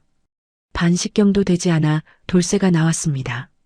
대감은 돌쇠에게 다가갔습니다. 어찌 됐느냐? 돌쇠는 잠시 머뭇거렸습니다. 거절하셨습니다. 대감마님. 대감은 멈추었습니다. 뭐라 하였느냐? 정중하게 그러나 단호하게 거절하셨습니다. 이 국밥집은 부모님이 남기고 언니가 지켜온 자리이니 함부로 바꿀 수 없다고 하셨습니다. 그리고 이 아기와 이 자리를 함께 지키는 것이 소인의 도리라고 하셨습니다. 대감의 입이 열리지 않았습니다. 아씨의 표정은 어떠하였느냐? 흔들림이 없으셨습니다. 미안하다는 기색은 있었지만 아쉬워하거나 망설이는 빛은 없었습니다. 제가 한 번 더 권하였더니 더 이상 들으실 필요 없다고 하시며 일어나셨습니다. 대감은 한동안 아무 말도 하지 못했습니다. 담벼락에 손을 짚고 서서 국밥집을 바라봤습니다. 가게 안에서 연희가 아기를 등에 업은 채 솥을 저으며 국물을 뜨는 모습이 보였습니다. 평소와 다름없는 모습이었습니다. 은자 500냥을 거절한 사람의 모습이라고는 생각하기 어려울 만큼 아무렇지 않았습니다. 대감은 천천히 걸음을 옮겼습니다. 국밥집 문을 열고 안으로 들어갔습니다. 거린 페랭이를 눌러 쓴 그대로였습니다. 어르신, 오늘도 오셨군요. 연희가 반갑게 웃었습니다. 반식경 전에 은자 500냥을 거절한 사람의 얼굴이었습니다. 눈빛은 흔들리지 않았고 목소리는 여느 때와 같았습니다. 대감은 구석자리에 앉으며 연희를 바라봤습니다. 국밥 하나 주게. 예, 금방 드릴게요. 연희는 부뚜막으로 돌아갔습니다. 능숙하지는 않지만 정성스럽게 국밥을 뜨는 손놀림이 오늘도 변함없었습니다. 아기가 칭얼거리자 몸을 흔들어 달래며 다른 손으로는 국자를 들었습니다. 대감은 국밥을 받아 한 모금 마셨습니다. 여전히 진하고 구수한 맛이었습니다. 대감은 천천히 그릇을 내려놓았습니다. 오늘 낮에 한양 장사치가 다녀갔다지? 연희가 잠깐 멈췄다가 고개를 들었습니다. 예, 다녀가셨어요. 들었네. 큰 제안을 했다던데. 연희는 잠시 대감을 바라보다가 이내 조용히 웃었습니다. 그런 게 있었어요. 받지 않았다고 들었는데 왜 그랬나? 연희는 대답하기 전에 잠시 등에 업힌 아기를 내려다봤습니다. 아기는 연희의 등에서 꼬물거리며 작은 손으로 연희의 저고리를 쥐고 있었습니다. 이 가게는 제가 그냥 팔고 떠날 수 있는 곳이 아니에요, 어르신. 돈이 아깝지도 않더냐. 평생 벌기 어려운 돈이었을 텐데. 연희는 고개를 저었습니다. 아깝지요. 솔직히 그 돈이면 이 아기 키우는 걱정은 한동안 없을 거예요. 밤새 생각도 했어요. 그런데도 거절했나? 예. 이유가 무엇이냐? 연희는 잠시 말을 모으는 것 같았습니다. 그러고는 조용하고 또렷하게 말했습니다. 이 국밥집은 저희 부모님이 맨손으로 일구신 곳이에요. 부모님이 돌아가신 뒤에는 언니가 이 자리를 지켰고요. 언니가 없는 지금은 제가 지켜야 해요. 돈을 받고 이 자리를 넘기는 것은 부모님과 언니한테 면목이 없는 일이에요. 연희의 목소리는 흔들리지 않았습니다. 그러나 언니라는 말이 나오는 순간 눈가가 아주 잠깐 붉어졌다가 사라졌습니다. 그리고 이 아기한테도요. 연희는 아기의 작은 손을 살짝 쥐었습니다. 이 아이가 자라서 제 손을 잡고 이 골목을 걸을 때 소희는 이 아이한테 떳떳하고 싶어요. 욕심 때문에 부모님과 언니가 남긴 가게를 버리지 않았다는 것을 보여주고 싶어요. 그게 이 아이한테 줄 수 있는 가장 좋은 것이라고 생각했어요. 대감은 국밥 그릇을 내려다봤습니다. 뜨거운 김이 천천히 피어올랐습니다. 그 김 너머로 연희의 얼굴이 흔들려 보였습니다. 평생 재물과 문벌로 사람을 가늠해온 대감이었습니다. 사람의 본성은 돈 앞에서 드러난다고 굳게 믿어왔습니다. 얼마나 많은 사람들이 큰 돈 앞에서 변하는 것을 보아왔습니까? 얼마나 많은 의리와 원칙이 돈 앞에서 쓰러지는 것을 목격해왔습니까? 그런데 지금 눈앞에 있는 이 어린 여인은 은자 500냥을 하룻밤 생각한 끝에 언니의 자리를 지키겠다는 한마디로 돌려보냈습니다. 그것도 비통하게 울거나 고뇌하는 기색 없이 이렇게 담담하게 앉아서 국밥을 끓이고 있었습니다. 대감은 입을 열려다가 다시 다물었습니다. 이것이 연기라고 할 수 있는가? 아무도 보지 않는 밤에도, 아무도 듣지 않는 새벽에도 저렇게 사는 것이 연기라고 할 수 있는가? 국밥을 다 먹고 나서 대감은 자리에서 일어났습니다. 엽전을 내려놓으려는데 연희가 또 작은 보자기를 내밀었습니다. 오늘 국물이 많이 남았어요. 가져가세요, 어르신. 대감은 말없이 보자기를 받아들었습니다. 가게 문을 나서며 한번 뒤를 돌아보았습니다. 연희는 이미 솥 앞으로 돌아가 있었습니다. 등에 업힌 아기가 고개를 까딱이며 졸고 있었고 연희는 그 모습을 모른 채 내일 쓸 재료를 고르고 있었습니다. 가게 안에 저녁 햇살이 비스듬히 들어와 연희의 등을 환하게 물들였습니다. 대감은 골목 어귀에 한참을 서 있었습니다. 손에 들린 국밥 보자기가 따뜻했습니다. 사흘 전 처음 이 보자기를 받아들었을 때와 똑같은 온기였습니다. 하지만 그것을 느끼는 대감의 마음은 사흘 전과 전혀 달라져 있었습니다. 처음에는 이것이 계산된 친절이라고 생각했습니다. 이틀째에는 그 계산이 무엇인지 알 수 없어 혼란스러웠습니다. 사흘째에는 불쌍한 마음이 들었다가 다시 눌렀습니다. 그리고 오늘 은자 500냥을 거절한 이유를 들은 지금은 대감은 보자기를 내려다보며 느리게 눈을 감았습니다. 틀렸습니다. 처음부터 자신이 틀렸을지도 모른다는 생각이 오늘 처음으로 선명하게 올라왔습니다. 그러나 아직 한 가지가 남아 있었습니다. 밤중에 국밥집을 찾아온 낯선 사내의 정체. 그것이 밝혀지기 전까지는 판단을 내릴 수 없었습니다. 대감은 길게 숨을 내쉬었습니다. 저 멀리 장터에 저녁 어둠이 깔리기 시작하고 집집마다 저녁 연기가 피어올랐습니다. 대감은 지팡이를 짚고 천천히 여관 쪽으로 발을 옮겼습니다. 발걸음은 무거웠습니다. 그러나 손에 든 보자기의 온기는 여전히 어둠 속에서도 사라지지 않았습니다. 해가 서산으로 넘어가는 시각이었습니다.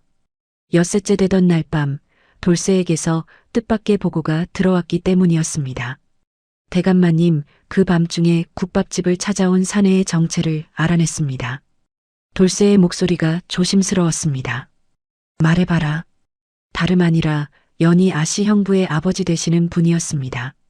강 건너 마을에 사시는데 아들 내외가 사고로 세상을 떠난 뒤 손자 되는 아기가 어찌 지내는지 가끔 몰래 들여다보러 오신다 하더이다. 연희 아씨가 부담스러워할까봐 낮에는 오지 않고 밤중에 살짝 들렀다 가시는 것이었습니다. 대감은 그 말을 듣는 순간 자신의 얼굴이 뜨거워지는 것을 느꼈습니다. 낯선 사내를 보고 의심부터 품었던 자신이 그 순간만큼은 부끄러웠습니다. 세상을 떠난 아들 내외의 아기가 잘 있는지 밤중에 몰래 들여다보러 오는 늙은 아비의 마음이 어떤 것인지, 그리고 그런 사람에게 문을 열어준 연희의 마음이 어떤 것인지 대감은 한동안 말을 잇지 못했습니다. 일회째 되는 날 저물녘 대감이 팽나무 그늘에서 국밥집을 바라보고 있을 때였습니다. 골목 저쪽에서 익숙한 걸음걸이가 나타났습니다. 수수한 회색 두루마기에 정자간을 쓴 세준이었습니다. 대감은 몸을 더 깊이 숨겼습니다. 세준은 국밥집 앞에서 잠시 멈추어 서더니 안을 한번 들여다보고는 조심스럽게 문을 밀었습니다. 대감은 숨을 죽이고 골목 안으로 발을 옮겼습니다. 가게 창문 가까이에 바짝 붙어 두 사람의 대화에 귀를 기울였습니다. 연아 씨, 오늘은 왜 이리 일찍 문을 닫으셨습니까? 세준의 목소리는 낮고 다정했습니다. 그러나 그 안에 걱정이 가득 담겨 있었습니다. 아기가 오늘 좀 칭얼거려서요. 일찍 재우려고요. 연희의 목소리는 평온했습니다. 그러나 어딘가 조심스럽고 조금 멀었습니다. 대감은 창문 너머로 두 사람의 모습을 훔쳐봤습니다. 연희는 아기를 안은 채 세준과 눈을 마주치지 않고 있었고 세준은 그런 연희를 안타까운 눈빛으로 바라보고 있었습니다. 요즘 제가 찾아오면 연아 씨가 불편해하시는 것 같아 걱정이 됩니다. 불편하지 않아요, 도련님. 그런데 왜 눈을 안 마주치시는 겁니까? 연희는 그 말에 잠시 말을 멈추었습니다. 아기의 등을 토닥이며 고개를 살짝 숙였습니다. 도련님, 소인이 드릴 말씀이 있어요. 말씀하세요. 도련님은 이제 이 가게에 자주 오시지 않는 것이 좋을 것 같아요. 가게 안이 조용해졌습니다. 대감은 숨을 참았습니다. 세준의 목소리가 들렸습니다. 아까보다 낮아진 목소리였습니다. 무슨 뜻으로 하시는 말씀입니까? 도련님은 앞날이 밝은 분이세요. 진사시에도 급제하셨고 장래가 창창하신 분이에요. 소인 같은 것이 도련님 곁에 있으면 짐이 될 뿐이에요. 짐이라는 말은 하지 마세요. 저는 그렇게 생각하지 않습니다. 도련님이 그렇게 생각지 않으셔도 세상이 그렇게 봐요. 도련님 어른신들도 절대 좋아하시지 않을 거예요. 변변한 집안도 없고 가진 것도 없고 게다가 처녀의 몸으로 아기까지 있고 어느 어른신이 며느리로 드리겠어요. 세준은 한 걸음 다가선 것 같았습니다. 발소리가 들렸습니다. 연아 씨, 저는 진심입니다. 처음부터 지금까지 한 번도 변한 적이 없습니다. 이 아기도 함께 거두겠습니다. 그리고 아버님께도 말씀드릴 생각입니다. 안 돼요, 도련님. 연희의 목소리가 단호해졌습니다. 아버님께 말씀드리시면 안 돼요. 도련님 가문에 저 같은 것이 들어가는 것은 맞지 않는 일이에요. 연아 씨, 소인이 도련님을 어찌 생각하는지는 도련님도 알고 계시잖아요. 연희의 목소리가 떨렸습니다. 처음으로 감정이 실린 목소리였습니다. 제가 도련님을 아무렇지 않게 생각해서 이러는 것이 아니에요. 오히려 그 반대예요. 제가 도련님을 진심으로 생각하기 때문에 더 이상 가까워지면 안 되는 거예요. 도련님 인생을 소인 때문에 어렵게 만들고 싶지 않아요. 침묵이 흘렀습니다. 길고 무거운 침묵이었습니다. 그게 연아 씨의 마지막 뜻입니까? 세준의 목소리에 힘이 빠져 있었습니다. 도련님을 위해서예요. 저를 위한 것이라면 저한테 물어보셔야 하지 않겠습니까? 연희는 대답하지 않았습니다. 대신 아기를 꼭 안았습니다. 세준은 한참을 서서 그 모습을 바라보다 발걸음을 옮겼지요. 떠나기가 싫은 사람의 발걸음이었습니다. 이윽고 천천히 문 쪽으로 걸어가는 소리가 났습니다. 문이 열리기 직전 세준이 멈추었습니다. 연아 씨, 한 가지만 물어보겠습니다. 말씀하세요. 지금 아씨가 하시는 것이 진짜 저를 위한 것입니까? 아니면 아씨 스스로가 겁이 나는 것입니까? 연희는 오랫동안 대답하지 않았습니다. 세준은 더 이상 기다리지 않고 문을 열고 나갔습니다. 문이 조용히 닫혔습니다. 대감은 담벼락에 등을 기댄 채 눈을 감았습니다. 가슴이 묵직하게 내려앉는 것 같았습니다. 저 여인이 무엇 때문에 아들을 밀어내는 것인지 이제는 알 것 같았습니다. 돈을 노리는 것이 아니었습니다. 신분 상승을 바라는 것도 아니었습니다. 오히려 정반대였습니다. 사랑하기 때문에 스스로 물러서려 하는 것이었습니다. 세준이 골목을 빠져나가는 뒷모습이 보였습니다. 어깨가 축 처져 있었고 걸음이 무거웠습니다. 대감은 아들의 뒷모습을 바라보다가 다시 시선을 돌려 국밥집 창문을 보았습니다. 창문 너머로 연희가 아기를 안고 조용히 흔들고 있었습니다. 자장가 소리가 들렸습니다. 어떤 슬픔도 내색하지 않는 낮고 고른 소리였는데 그 소리가 오히려 더 가슴을 울렸습니다. 대감은 자리에서 발을 떼지 못한 채 한참을 서 있었습니다. 세준이 사라지고 골목에 어둠이 내려앉았습니다. 대감은 가게 안을 다시 들여다봤습니다. 연희는 아기를 재운 뒤 혼자 평상에 앉아 있었습니다. 앞에는 저녁 내내 펼쳐두었던 언니 내외의 초상화가 놓여 있었습니다. 연희는 그것을 바라보며 오랫동안 말이 없었습니다. 촛불이 흔들릴 때마다 그림 속 언니의 얼굴도 흔들렸습니다. 이윽고 연희가 입술을 움직였습니다. 언니, 나 잘하고 있는 거 맞지요? 혼잣말이었습니다.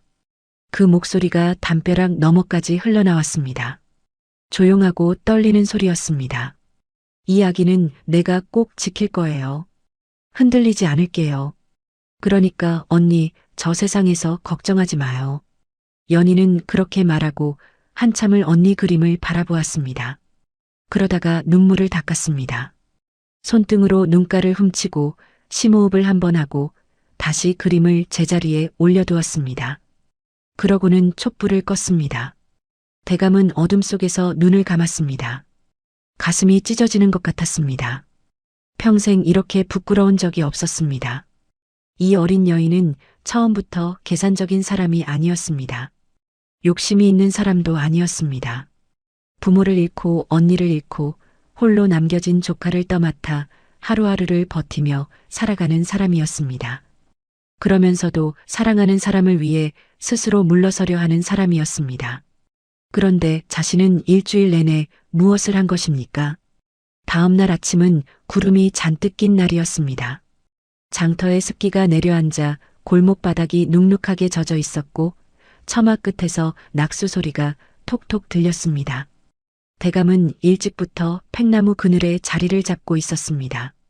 오늘은 연희에게 직접 말을 걸고 싶었습니다. 정체를 밝히지 않은 채로 그저 이 어린 여인의 마음을 조금 더 가까이서 들여다보고 싶었습니다. 그런데 연희가 아침장을 보고 막 돌아온 직후였습니다. 국밥집 골목으로 묵직한 발소리가 들려왔습니다. 마름 김씨였습니다. 오늘도 기름기가 번들거리는 두루마기에 전대를 두르고 배를 내밀며 걸어오는 모습이 불쾌하기 짝이 없었습니다. 연희는 가게 문을 열다가 마름과 눈이 마주쳤습니다. 얼굴이 순간 굳었습니다. 대감도 팽나무 뒤에서 몸을 바짝 세웠습니다. 방세 얘기 결론 냈어?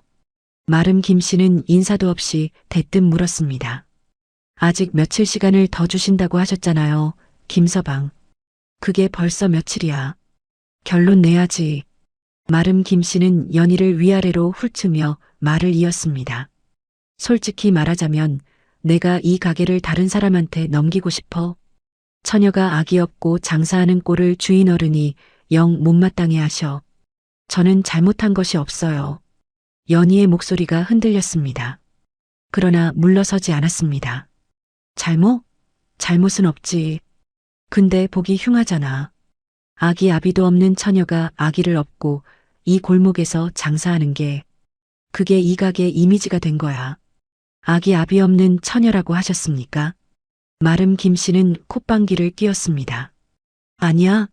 다들 그렇게 알고 있는데. 아기 아비가 누군지 알 수나 있어? 아무하고나 어울려 다니다가. 김서방. 연희의 목소리가 높아졌습니다. 그러나 마름 김씨는 아랑곳하지 않고 말을 이었습니다. 뭘 그리 당당해. 처녀 몸으로 아기를 업고 다니면서 이런 데서 장사하는 게 부끄럽지도 않아? 어디서 굴러온 아기를 데리고 와서. 그 말 취소하세요. 연희는 아기를 꼭 끌어안으며 마름 앞에 섰습니다. 눈빛이 떨렸지만 발은 움직이지 않았습니다. 마름 김씨는 피식 웃었습니다. 취소는 무슨. 사실인데. 바로 그때였습니다. 그 말이 사실이 아니오. 굵고 낮은 목소리가 골목 안을 울렸습니다. 대감은 자신도 모르게 팽나무 뒤에서 걸어 나왔습니다. 거린 패랭이를 눌러 쓴 채였습니다. 마름 김씨가 대감을 보더니 눈을 가늘게 떴습니다. 이거 뭐야? 거지 양반이 남의 일에 끼어들어? 끼어들 만한 일이기에 끼어드는 것이오. 하? 거지 주제에 어디서? 마름 김씨가 대감을 밀쳤습니다. 대감이 뒤로 비틀거렸습니다. 연희가 얼른 대감 쪽으로 달려와 팔을 붙잡았습니다. 어르신, 괜찮으세요? 연희의 얼굴에 눈물이 그렁그렁했습니다. 자신을 욕한 것보다 대감이 밀린 것에 더 당황한 얼굴이었습니다. 그 순간이었습니다. 골목 저쪽에서 빠른 발소리가 들리더니 숨을 헐떡이며 곰보댁 아주머니가 뛰어들어왔습니다. 치마 끝이 흙투성이가 될 정도로 달려온 것이 역력했습니다. 뭐 하는 짓이에요? 곰보댁의 목소리가 골목 안을 쩌렁쩌렁 울렸습니다. 마름 김씨가 움찔했습니다. 아, 떡집 아줌마. 왜 남의 일에 끼어드는 거야? 남의 일이 아니에요. 곰보댁은 마름 앞에 버티고 서며 소리를 높였습니다. 지금 이 아이한테 뭐라고 했어요? 아기 아비 없는 처녀라고요? 어디서 굴러온 아기냐고요? 그 말이 얼마나 억울한 말인지 알고나 하는 소리예요. 마름 김씨가 눈을 치켜떴습니다. 뭐가 억울해? 사실이잖아. 사실이 아니에요. 곰보댁의 목소리가 떨렸습니다. 눈에 눈물이 고이기 시작했습니다. 연희는 미혼모가 아니에요. 가게 안이 조용해졌습니다. 대감은 숨을 멈추었습니다. 연희는 고개를 들었습니다. 아주머니, 연희의 목소리가 가늘게 떨렸습니다. 곰보댁은 연희를 바라보며 눈물을 훔치고는 다시 마름 쪽을 향해 말을 이었습니다. 저 아기는 연희 아기가 아니에요. 골목 어귀에 언제 모였는지 장터 상인 서너시 가게 앞에 서 있었습니다. 곰보댁의 큰 목소리에 이끌려 나온 것이었지요. 곰보댁은 개의치 않고 말을 이었습니다. 연희한테는 언니가 있었어요. 정옥이라는 이름이었는데 부모님이 일찍 돌아가신 뒤에 언니가 17살부터 이 국밥집을 혼자 지키며 동생 연희를 키웠어요. 곰보댁의 목소리는 떨렸지만 또렷했습니다. 연희 언니는 혼인 후 아기를 낳았어요. 그 아기가 막 100일을 넘겼을 무렵 언니 내외가 강 건너 마을 제삿길을 가다가 풍랑에 나룻배가 뒤집혔어요. 언니와 형부는 끝내 강물에서 건지지 못했어요. 마름 김씨의 얼굴이 조금씩 굳어가기 시작했습니다. 그때 아기는 갈대숲에 걸려 기적으로 살았지요. 100일 된 아기가요. 그런데 세상에 그 아기를 거두어줄 사람이 없었어요. 형부 쪽 집안은 먼 강 건너 마을이라 오가기도 어렵고 연희랑 이 아이 하나 달랑 남겨진 거예요. 그래서 연희가 23세 그 아기를 품에 안은 거예요. 곰보댁은 연희를 바라보았습니다. 눈물이 볼을 타고 흘렀습니다. 처녀 몸으로 조카를 키우면서 언니가 지켜온 이 국밥집 자리도 지켜온 거예요. 사람들이 손가락질해도 변명 한마디 않고요. 그게 언니한테 미안함을 갚는 것 같다면서요. 골목 어귀에 모인 상인들 사이에서 낮은 술렁임이 일었습니다. 그런 사연이 있었구나. 아이고, 가엾어라. 그러면 저 아기가 언니의 아기였구나. 마름 김씨는 입을 열었다가 다물었습니다. 할 말을 잃은 얼굴이었습니다. 곰보댁이 마름 쪽을 똑바로 바라보며 말했습니다. 그러니까 함부로 미혼모라고 하지 마세요. 이 아이가 얼마나 억울하게 살아왔는데요. 마름 김씨는 변명처럼 중얼거렸습니다. 나는 그냥 다들 그렇게 말하길래. 다들 그렇게 말해도 사실이 아니면 사실이 아닌 거예요. 곰보댁의 목소리가 단호했습니다. 마름 김씨는 더 이상 아무 말도 하지 못했습니다. 골목 상인들의 차가운 눈길이 한꺼번에 쏠리자 마름은 두루마기 깃을 여미며 황급히 자리를 피했습니다. 방세는 그대로 받겠소. 작은 소리로 그 한마디를 남기고 마름 김씨는 골목을 빠져나갔습니다. 발소리가 점점 멀어졌습니다. 가게 안에는 대감과 연희 그리고 곰보댁만 남았습니다. 골목 상인들은 하나둘 자리로 돌아갔습니다. 수군거리는 소리가 멀어지면서 가게 안에 조용함이 내려앉았습니다. 연희는 가게 구석에 주저앉아 있었습니다. 아기를 무릎에 앉히고 고개를 깊이 숙인 채 어깨가 작게 떨렸습니다. 눈물이 흘렀습니다. 억울해서가 아니었습니다. 그동안 혼자 눌러왔던 것이 곰보댁의 말 한마디에 한꺼번에 터져 나오는 것이었습니다. 아주머니, 왜 말씀하셨어요? 저는 괜찮았는데. 괜찮긴 뭐가 괜찮아. 내가 얼마나 억울하게 살고 있었는데. 곰보댁이 연희 곁에 앉아 등을 토닥였습니다. 내 언니가 저 세상에서도 얼마나 마음이 아프겠니. 내가 이렇게 고생하는 거 보면. 언니. 연희가 입술을 달싹였습니다. 그것만으로도 목이 메는 것이 역력했습니다. 언니가 너무 보고 싶어요, 아주머니. 곰보댁은 연희를 품에 안았습니다. 연희는 그 품에서 한참을 울었습니다. 소리 없이 우는 울음이었습니다. 어깨가 흔들렸지만 소리는 내지 않았습니다. 그 모습이 오히려 더 보는 이의 가슴을 쥐어뜯었습니다. 대감은 벽에 등을 기댄 채 그 모습을 보고 있었습니다. 눈이 뜨거워졌습니다. 68해를 살아오면서 재물도 권세도 명예도 쥐어보았습니다. 그런데 지금 이 순간 이 작은 국밥집 구석에서 울고 있는 23 여인 앞에서 대감은 한없이 작아지는 것을 느꼈습니다. 일주일 동안 자신이 한 일이 무엇이었습니까? 부모를 잃고 언니를 잃고 100일 된 조카를 혼자 떠맡아 이 골목을 지켜온 여인을 대감은 계산적이라고 의심했습니다. 돈을 노린다고 단정했습니다. 야밤에 찾아온 사내를 보고 품행이 나쁘다고 생각했습니다. 은자 500냥을 거절하는 것을 보고도 더 큰 것을 노리는 것이라고 의심했습니다. 그 모든 것이 틀렸습니다. 처음부터 끝까지 낱낱이 틀렸습니다. 대감의 눈에서 눈물이 흘렀습니다. 68회 평생 남 앞에서 눈물을 흘린 적이 없었습니다. 그런데 지금 이 작은 국밥집 안에서 거린 패랭이를 눌러쓴 채 대감은 눈물을 감추지 못했습니다. 곰보대기 연희의 등을 다독이다가 문득 대감 쪽을 돌아보았습니다. 어르신 많이 놀라셨지요? 괜찮으세요? 대감은 목이 메어 바로 대답을 하지 못했습니다. 잠시 후 겨우 입을 열었습니다. 괜찮네. 그러나 목소리가 갈라졌습니다.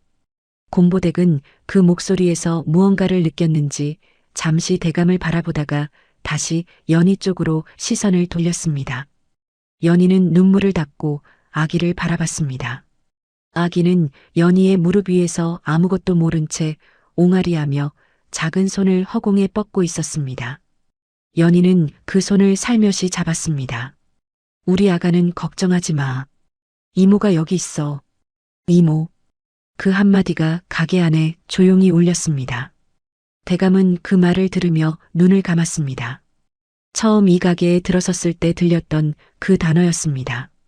그때는 무심코 흘려들었던 그 한마디가 이제 와서 얼마나 무거운 말이었는지를 대감은 비로소 알았습니다. 대감은 자리에서 천천히 일어났습니다. 더 이상 이 자리에 있으면 안 될 것 같았습니다. 정체가 들킬 것 같아서가 아니었습니다. 이 여인 앞에서 거린 행색을 하고 있는 자신이 지금 이 순간만큼은 견딜 수가 없었습니다. 나는 그만 가겠네. 대감이 말했습니다.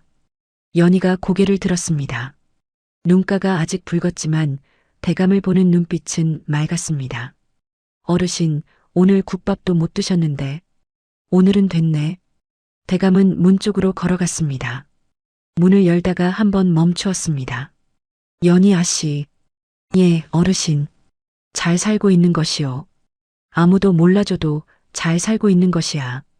연희는 잠시 대감을 바라보다가 조용히 고개를 숙였습니다. 감사합니다, 어르신.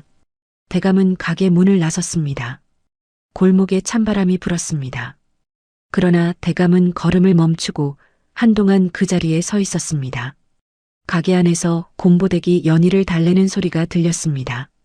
아기의 옹알이 소리가 들렸습니다. 그리고 아주 나지막하게 연희가 아기에게 자장가를 부르는 소리가 들렸습니다. 대감은 눈을 감았습니다. 내일 이 골목에 마지막으로 와야 했습니다. 이번에는 거린 행색이 아닌 본래의 모습으로요. 그날 밤 대감은 또다시 잠을 이루지 못하였지요. 여간방 천장을 바라보며 뒤척이는 동안 하루 종일 보고 들은 것들이 파도처럼 밀려들었다가 물러나기를 반복하였답니다. 곰보되게 떨리는 목소리가 귓속에서 좀처럼 사라지질 않았어요. 나룻배가 뒤집혔고 언니 내외는 강물에 잠겼으며 100일 된 아기만 갈대숲에 걸려 살아남았다는 그 이야기가 자꾸만 눈앞에서 되살아났지요. 그리고 연희가 가게 구석에 주저앉아 소리 없이 어깨를 떨던 모습이 눈을 감아도 사라지질 않았더랍니다. 대감은 자리에서 일어나 창가에 섰지요. 밖에는 별이 총총한 밤하늘이 펼쳐져 있었답니다. 바람 한 점 없는 고요한 밤이었는데 그 고요함이 오히려 대감의 마음을 더 무겁게 짓눌렀어요. 대감은 창문 너머 어둠을 바라보며 아득히 먼 옛날의 기억 하나를 천천히 끌어올렸지요. 28살의 박치원이 있었답니다. 이제 막 작은 포목점 하나를 연 때였어요. 가진 것이라곤 두 손과 젊은 뿐이었고 장터 뒷골목 단칸 셋방이 전부였지요. 거래처 어른들을 만나러 가면 낡은 두루마기 차림이 부끄러워 어깨가 절로 움츠러들었답니다. 뒤에서 수군거리는 소리도 들었어요. 가난한 집 자식이 무슨 장사를 하겠느냐고요. 집안도 없는 것이 어디서 큰 소리냐고요. 그 말들이 얼마나 등을 서늘하게 만들었는지 지금 생각해도 그 차가움이 되살아나는 것 같았지요. 그때 아내가 있었답니다. 지금은 세상을 떠난 아내였어요.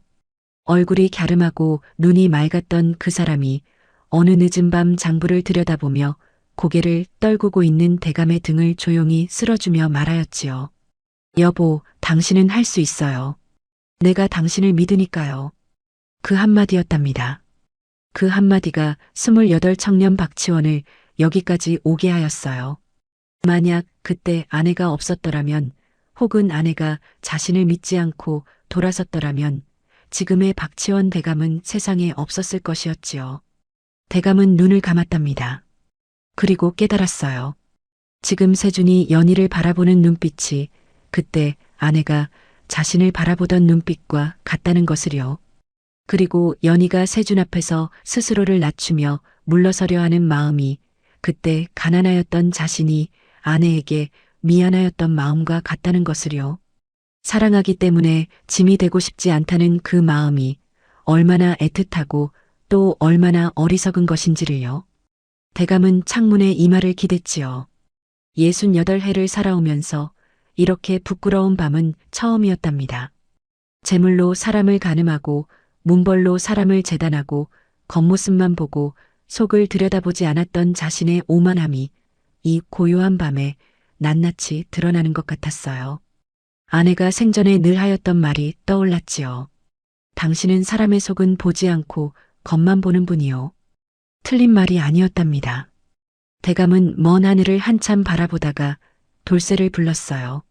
내일 아침 일찍 깨끗한 도포를 꺼내두거라. 돌쇠가 눈을 껌뻑이며 물었지요. 거린 차림은 안 하시는 겁니까? 대감마님? 그렇다. 내일은 본래 모습으로 가야 할 것이야. 이튿날 아침 장터 골목에는 엷은 안개가 깔려 있었답니다. 처마 끝에서 이슬이 떨어지고 골목 바닥에 흙이 축축하게 젖어 있었어요. 대감은 옥색 도포를 정갈하게 차려입고 갓을 반듯하게 쓴 채 국밥집 골목으로 들어섰지요. 일주일 내내 구부리고 다니던 등을 곧게 펴고 지팡이 없이 걷는 것이 처음에는 어색할 것 같았는데 오히려 발걸음이 더 무거웠답니다. 차림새가 달라졌어도 마음은 더 무거워진 것이었어요. 국밥집 앞에 이르렀을 때 연희는 막 가게 문을 열고 바깥 평상을 닫고 있었지요. 아기는 등에 포대기로 묶여 있었고 연희는 걸레를 손에 쥔 채 고개를 숙이고 있었답니다. 대감이 가게 앞에 멈추어 서자 연희가 고개를 들었어요. 처음에는 그저 낯선 양반 손님이 온 줄 알았지요. 어서 오세요, 어르신. 국밥 드시러 오셨어요? 연희가 환하게 인사하였답니다. 대감은 아무 말도 하지 않고 연희를 바라보았어요. 연희는 이상하다는 듯 고개를 갸웃하였지요. 그 눈빛이 낯익다는 듯 어디선가 본 것 같다는 듯 미간이 살짝 모아졌답니다. 대감이 천천히 페랭이를 벗었을 때와 똑같은 얼굴로 입을 열었어요. 날쌔 연희 아씨. 매일 오던 거지 할아버지네. 연희의 손에서 걸레가 떨어졌답니다. 얼굴에서 핏기가 싹 빠져나갔어요. 입술이 파르르 떨렸지요. 한동안 대감과 연희는 그 자리에서 서로를 바라보기만 하였답니다. 연희의 눈동자가 흔들렸어요.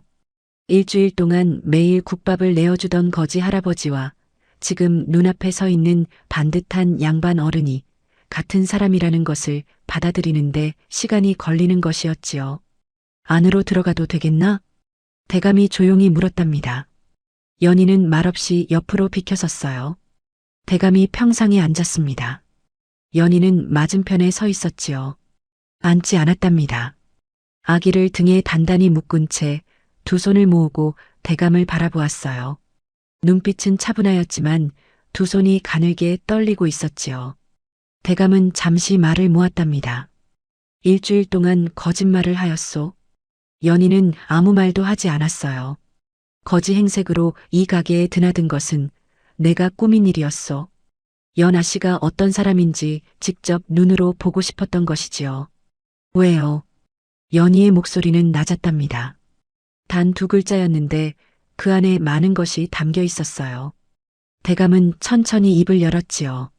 나는 박세준의 아비요. 박치원이라 하오. 가게 안이 조용해졌답니다. 연희의 몸이 굳어지는 것이 보였어요. 눈을 크게 뜬 채 대감을 바라보다가 이윽고 눈길이 바닥으로 내려갔지요. 입술을 꽉 깨물었답니다. 그렇게 한참이 지난 후에야 연희가 조용히 물었어요. 그러면 일주일 동안 저를 시험하신 거예요? 그렇소. 매일 오셔서 국밥을 드시면서 저를 지켜보신 거예요? 맞소. 연희는 고개를 들지 않았답니다. 한동안 아무 말이 없었어요. 대감은 그 침묵이 자신이 받아야 할 벌임을 알았답니다. 서둘러 말을 보태거나 변명을 늘어놓지 않았어요. 그저 연희가 말할 때까지 기다렸지요. 이윽고 연희가 입술을 달싹였답니다. 소인이 많이 모자란 사람이어서요? 그 말이 대감의 가슴을 찔렀어요. 화를 내는 것이 아니었지요. 당신이 나를 믿지 못할 만큼 내가 부족한 사람이었느냐고 그렇게 묻는 것이었답니다. 대감은 눈을 감았어요. 내가 틀렸소. 대감의 목소리가 낮게 가라앉았지요. 처음부터 끝까지 내가 틀렸소. 바로 그때 가게 문이 벌컥 열렸답니다. 세준이었어요. 숨을 헐떡이며 들어서던 세준은 대감과 연희를 번갈아 보다가 그 자리에 굳어버렸지요. 아버님? 어째서 여기에? 세준아. 대감이 아들을 불렀답니다. 세준의 눈빛이 빠르게 상황을 살폈어요. 아버지의 차림새, 연희의 굳은 얼굴, 가게 안의 묵직한 침묵. 이내 세준의 얼굴이 창백해졌지요. 설마 아버님이 그동안. 그렇다. 내가 연아 씨를 시험하였다. 세준은 주먹을 꼭 쥐었답니다. 아버님. 목소리에 힘이 빠져 있었어요. 세준은 연희 쪽을 바라보았지요. 연희는 고개를 숙인 채였답니다. 세준이 한 걸음 다가서며 말하였어요.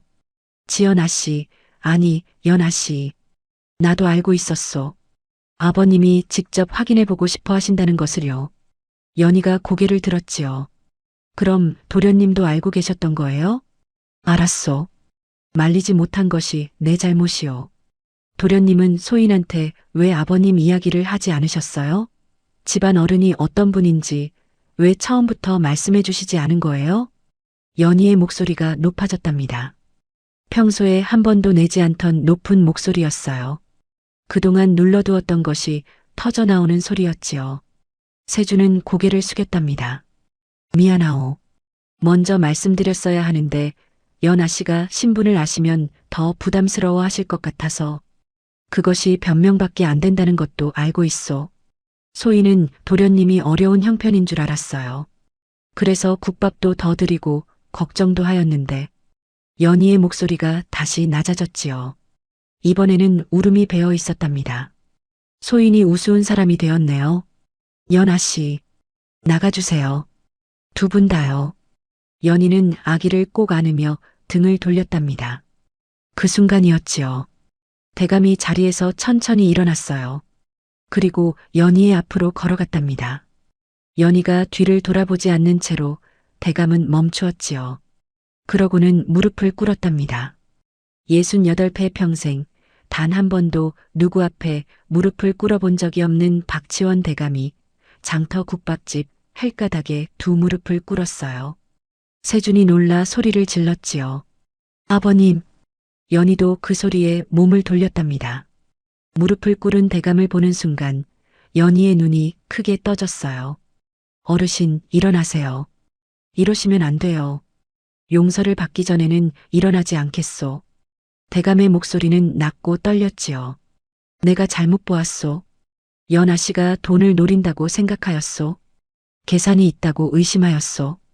일주일 내내 그 생각으로 이 가게에 드나들었지요. 하지만 내가 본 것은 그게 아니었소. 대감은 고개를 들어 연희를 바라보았답니다.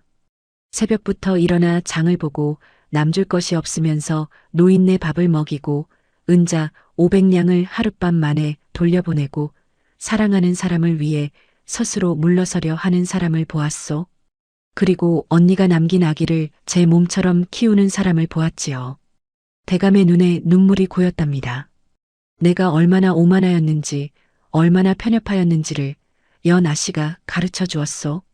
평생 돈으로 사람을 재단하여 온 이 늙은이가 이 작은 국밥집에서 비로소 제 잘못을 알았소. 연희는 말이 없었어요. 두 눈에 눈물이 그렁그렁하였지요. 제발 이 늙은이를 용서해 주시오. 그리고 우리 아들을 받아주시오. 가게 안이 고요하였답니다. 세주는 아무 말도 하지 못한 채 눈물을 삼키고 있었어요. 아기가 연희의 품에서 꼬물거리다가 작은 소리로 옹알이하였지요. 그 소리가 묘하게 긴장을 풀어주는 것 같았답니다. 연희는 천천히 대감 앞에 무릎을 꿇었어요. 어르신, 일어나세요. 용서해 주겠소? 소인이 어르신을 용서할 자격이 있는지 모르겠어요. 소인은 그냥 하루하루 살아온 것밖에 없는 사람인데요. 연희의 목소리가 떨렸지요. 하지만 어르신이 무릎을 꿇으시면 안 돼요. 어르신은 도련님 아버님이세요. 일어나 주세요. 대감은 천천히 자리에서 일어났답니다. 무릎이 아팠지만 그것은 아무것도 아니었어요. 연희도 일어섰지요. 두 사람은 잠시 서로를 바라보았답니다. 그 눈빛 안에 일주일 동안의 모든 것이 담겨 있었어요. 세준이 조심스럽게 다가왔지요. 연아 씨, 나는 지금도 처음과 같은 마음이요. 달라진 것이 하나도 없소. 연희는 세준을 바라보다가 고개를 숙였답니다. 소인한테 시간을 주세요. 마음을 정리할 시간이 필요해요. 얼마든지 기다리겠소. 소인이 긴 시간을 달라고 하여도요? 그렇소. 연아 씨 속도에 맞추겠소. 연희는 더 이상 말하지 않았답니다. 대신 아기를 내려다보았어요. 아기가 작은 손을 뻗으며 대감 쪽을 향하였지요. 마치 이 어색한 공기를 모르는 것처럼 방긋 웃으며 손을 까딱이었답니다. 대감은 저도 모르게 그 작은 손을 향해 손을 내밀었어요. 아기가 대감의 손가락을 꼭 쥐었지요. 작고 따뜻하고 보드라운 손이었답니다. 대감은 그 손을 느끼며 눈을 감았어요. 어느 날 아침 마름 김씨가 다시 골목에 나타났답니다. 대감이 가게 안에 있는 것을 모른 채 마름은 으스대며 가게 안으로 들어섰어요. 연희를 보자마자 방세 얘기를 꺼내려는 참이었지요. 그때 대감이 주방에서 걸어 나왔답니다. 마름 김씨가 멈추었어요. 대감은 말없이 품에서 명함을 꺼내 마름 앞에 내밀었지요. 마름은 명함을 받아들고 있다가 얼굴이 하얗게 변하였답니다. 박치원 대감마님이십니까? 그렇소. 이 가게를 내가 살 생각이요. 마름이 입을 다물지 못하였어요. 건물 전체를 매입하겠소. 주인을 불러오시오. 예. 알겠습니다. 마름은 허둥지둥 가게를 빠져나갔답니다. 그 뒷모습이 어찌나 황급하였는지 전대 끝이 문에 걸려 한번 걸러 넘어질 뻔하였지요. 연희는 그 모습을 보며 대감 앞에 섰지요. 어르신, 이러시면 안 돼요. 소인이 원한 것이 아니에요. 알고 있소. 하지만 내가 하고 싶어서 한 것이요. 이런 것을 바라고 도련님 곁에 있었던 게 아니에요. 그것도 알고 있소. 대감은 연희를 바라보며 말을 이었지요. 연아 씨가 이것을 바라서가 아니오. 이 가게가 연아 씨 부모님이 일구고 언니가 지켜온 자리라 하였소. 그러니 이 자리만큼은 흔들리지 않게 해주고 싶었소. 그것이 내가 할 수 있는 가장 작은 사과라고 생각하였답니다. 연희는 더 이상 말하지 못하였어요. 눈가가 붉어졌지요. 그로부터 한 달이 지났을 무렵이었답니다. 아기의 첫 돌이 왔지요. 국밥집 안팎이 예쁘게 꾸며졌어요. 알록달록한 천이 처마에 걸렸고 작은 꽃들이 평상 위에 놓였지요. 초대받은 이들은 많지 않았답니다. 공보댁 아주머니와 채소전 아주머니, 엿장수 노인과 장터 상인 몇몇, 그리고 대감과 세준이었어요. 아기는 곱디고 온 돌복을 입고 있었지요. 연희가 정성껏 지은 작은 돌복이었는데 붉은 실로 술을 놓은 것이 어찌나 예쁘던지 보는 이마다 탄성을 내었답니다. 대감은 아기를 안아 올렸어요. 아기는 대감의 품에 쏙 안기더니 포동포동한 손으로 대감의 각근을 잡아당겼지요. 장내에 웃음이 퍼졌답니다. 돌잡이 상 앞에 아기를 앉히자 아기는 잠시 주변을 두리번거리다가 실을 잡았어요. 아이고, 장수하겠네. 오래오래 건강하게 살아라. 곰보대기 손뼉을 치며 말하였지요. 연희는 아기를 안고 환하게 웃었답니다.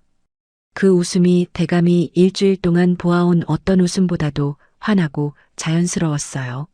세준이 연희 곁에 서 있었지요. 두 사람은 말없이 아기를 내려다보았답니다. 말이 없어도 그 눈빛 안에 담긴 것이 무엇인지 보는 이라면 누구나 알 수 있었어요. 대감은 구석자리에 앉아 그 모습을 바라보았지요. 가슴이 벅차오르는 것을 느꼈답니다.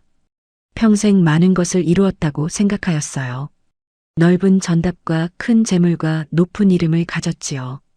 그러나 진짜 중요한 것이 무엇인지는 이 작은 국밥집에 오기 전까지는 몰랐던 것 같았답니다. 돌잔치가 끝나갈 무렵 대감은 연희를 조용히 불렀어요. 연아 씨. 예, 어르신. 고맙소. 소인이 뭐려. 이 늙은이를 가르쳐 주어서요. 진짜 부귀가 무엇인지를. 연희는 고개를 저었지요. 소인은 그냥 하루하루 버텨온 것밖에 없어요. 그 하루하루가 이 늙은이에겐 큰 가르침이었소. 대감은 잠시 말을 골랐답니다. 연아 씨, 우리 아들 곁에 있어 주시오. 그리고 이 아기의 어미가 되어 주시오. 아니, 이미 어미나 다름없지만요.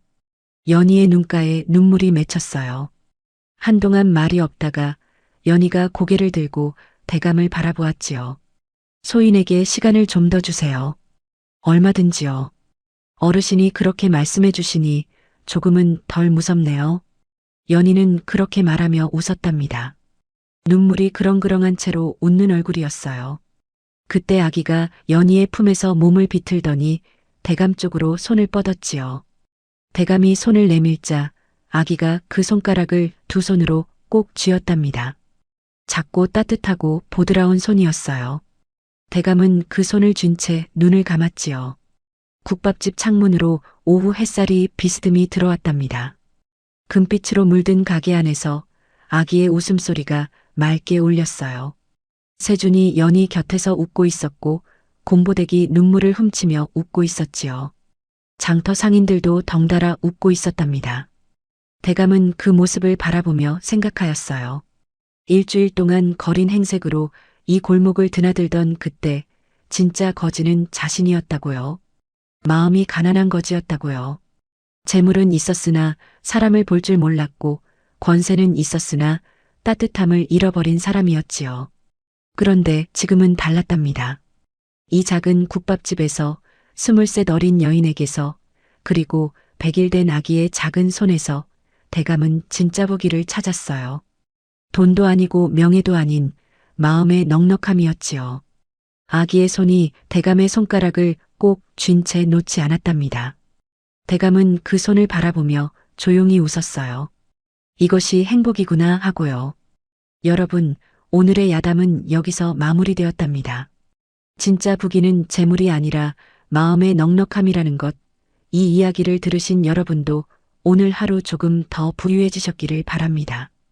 지금 어디서 무엇을 하시며 들으셨는지 댓글로 살짝 남겨주시면 하나하나 반갑게 읽겠습니다.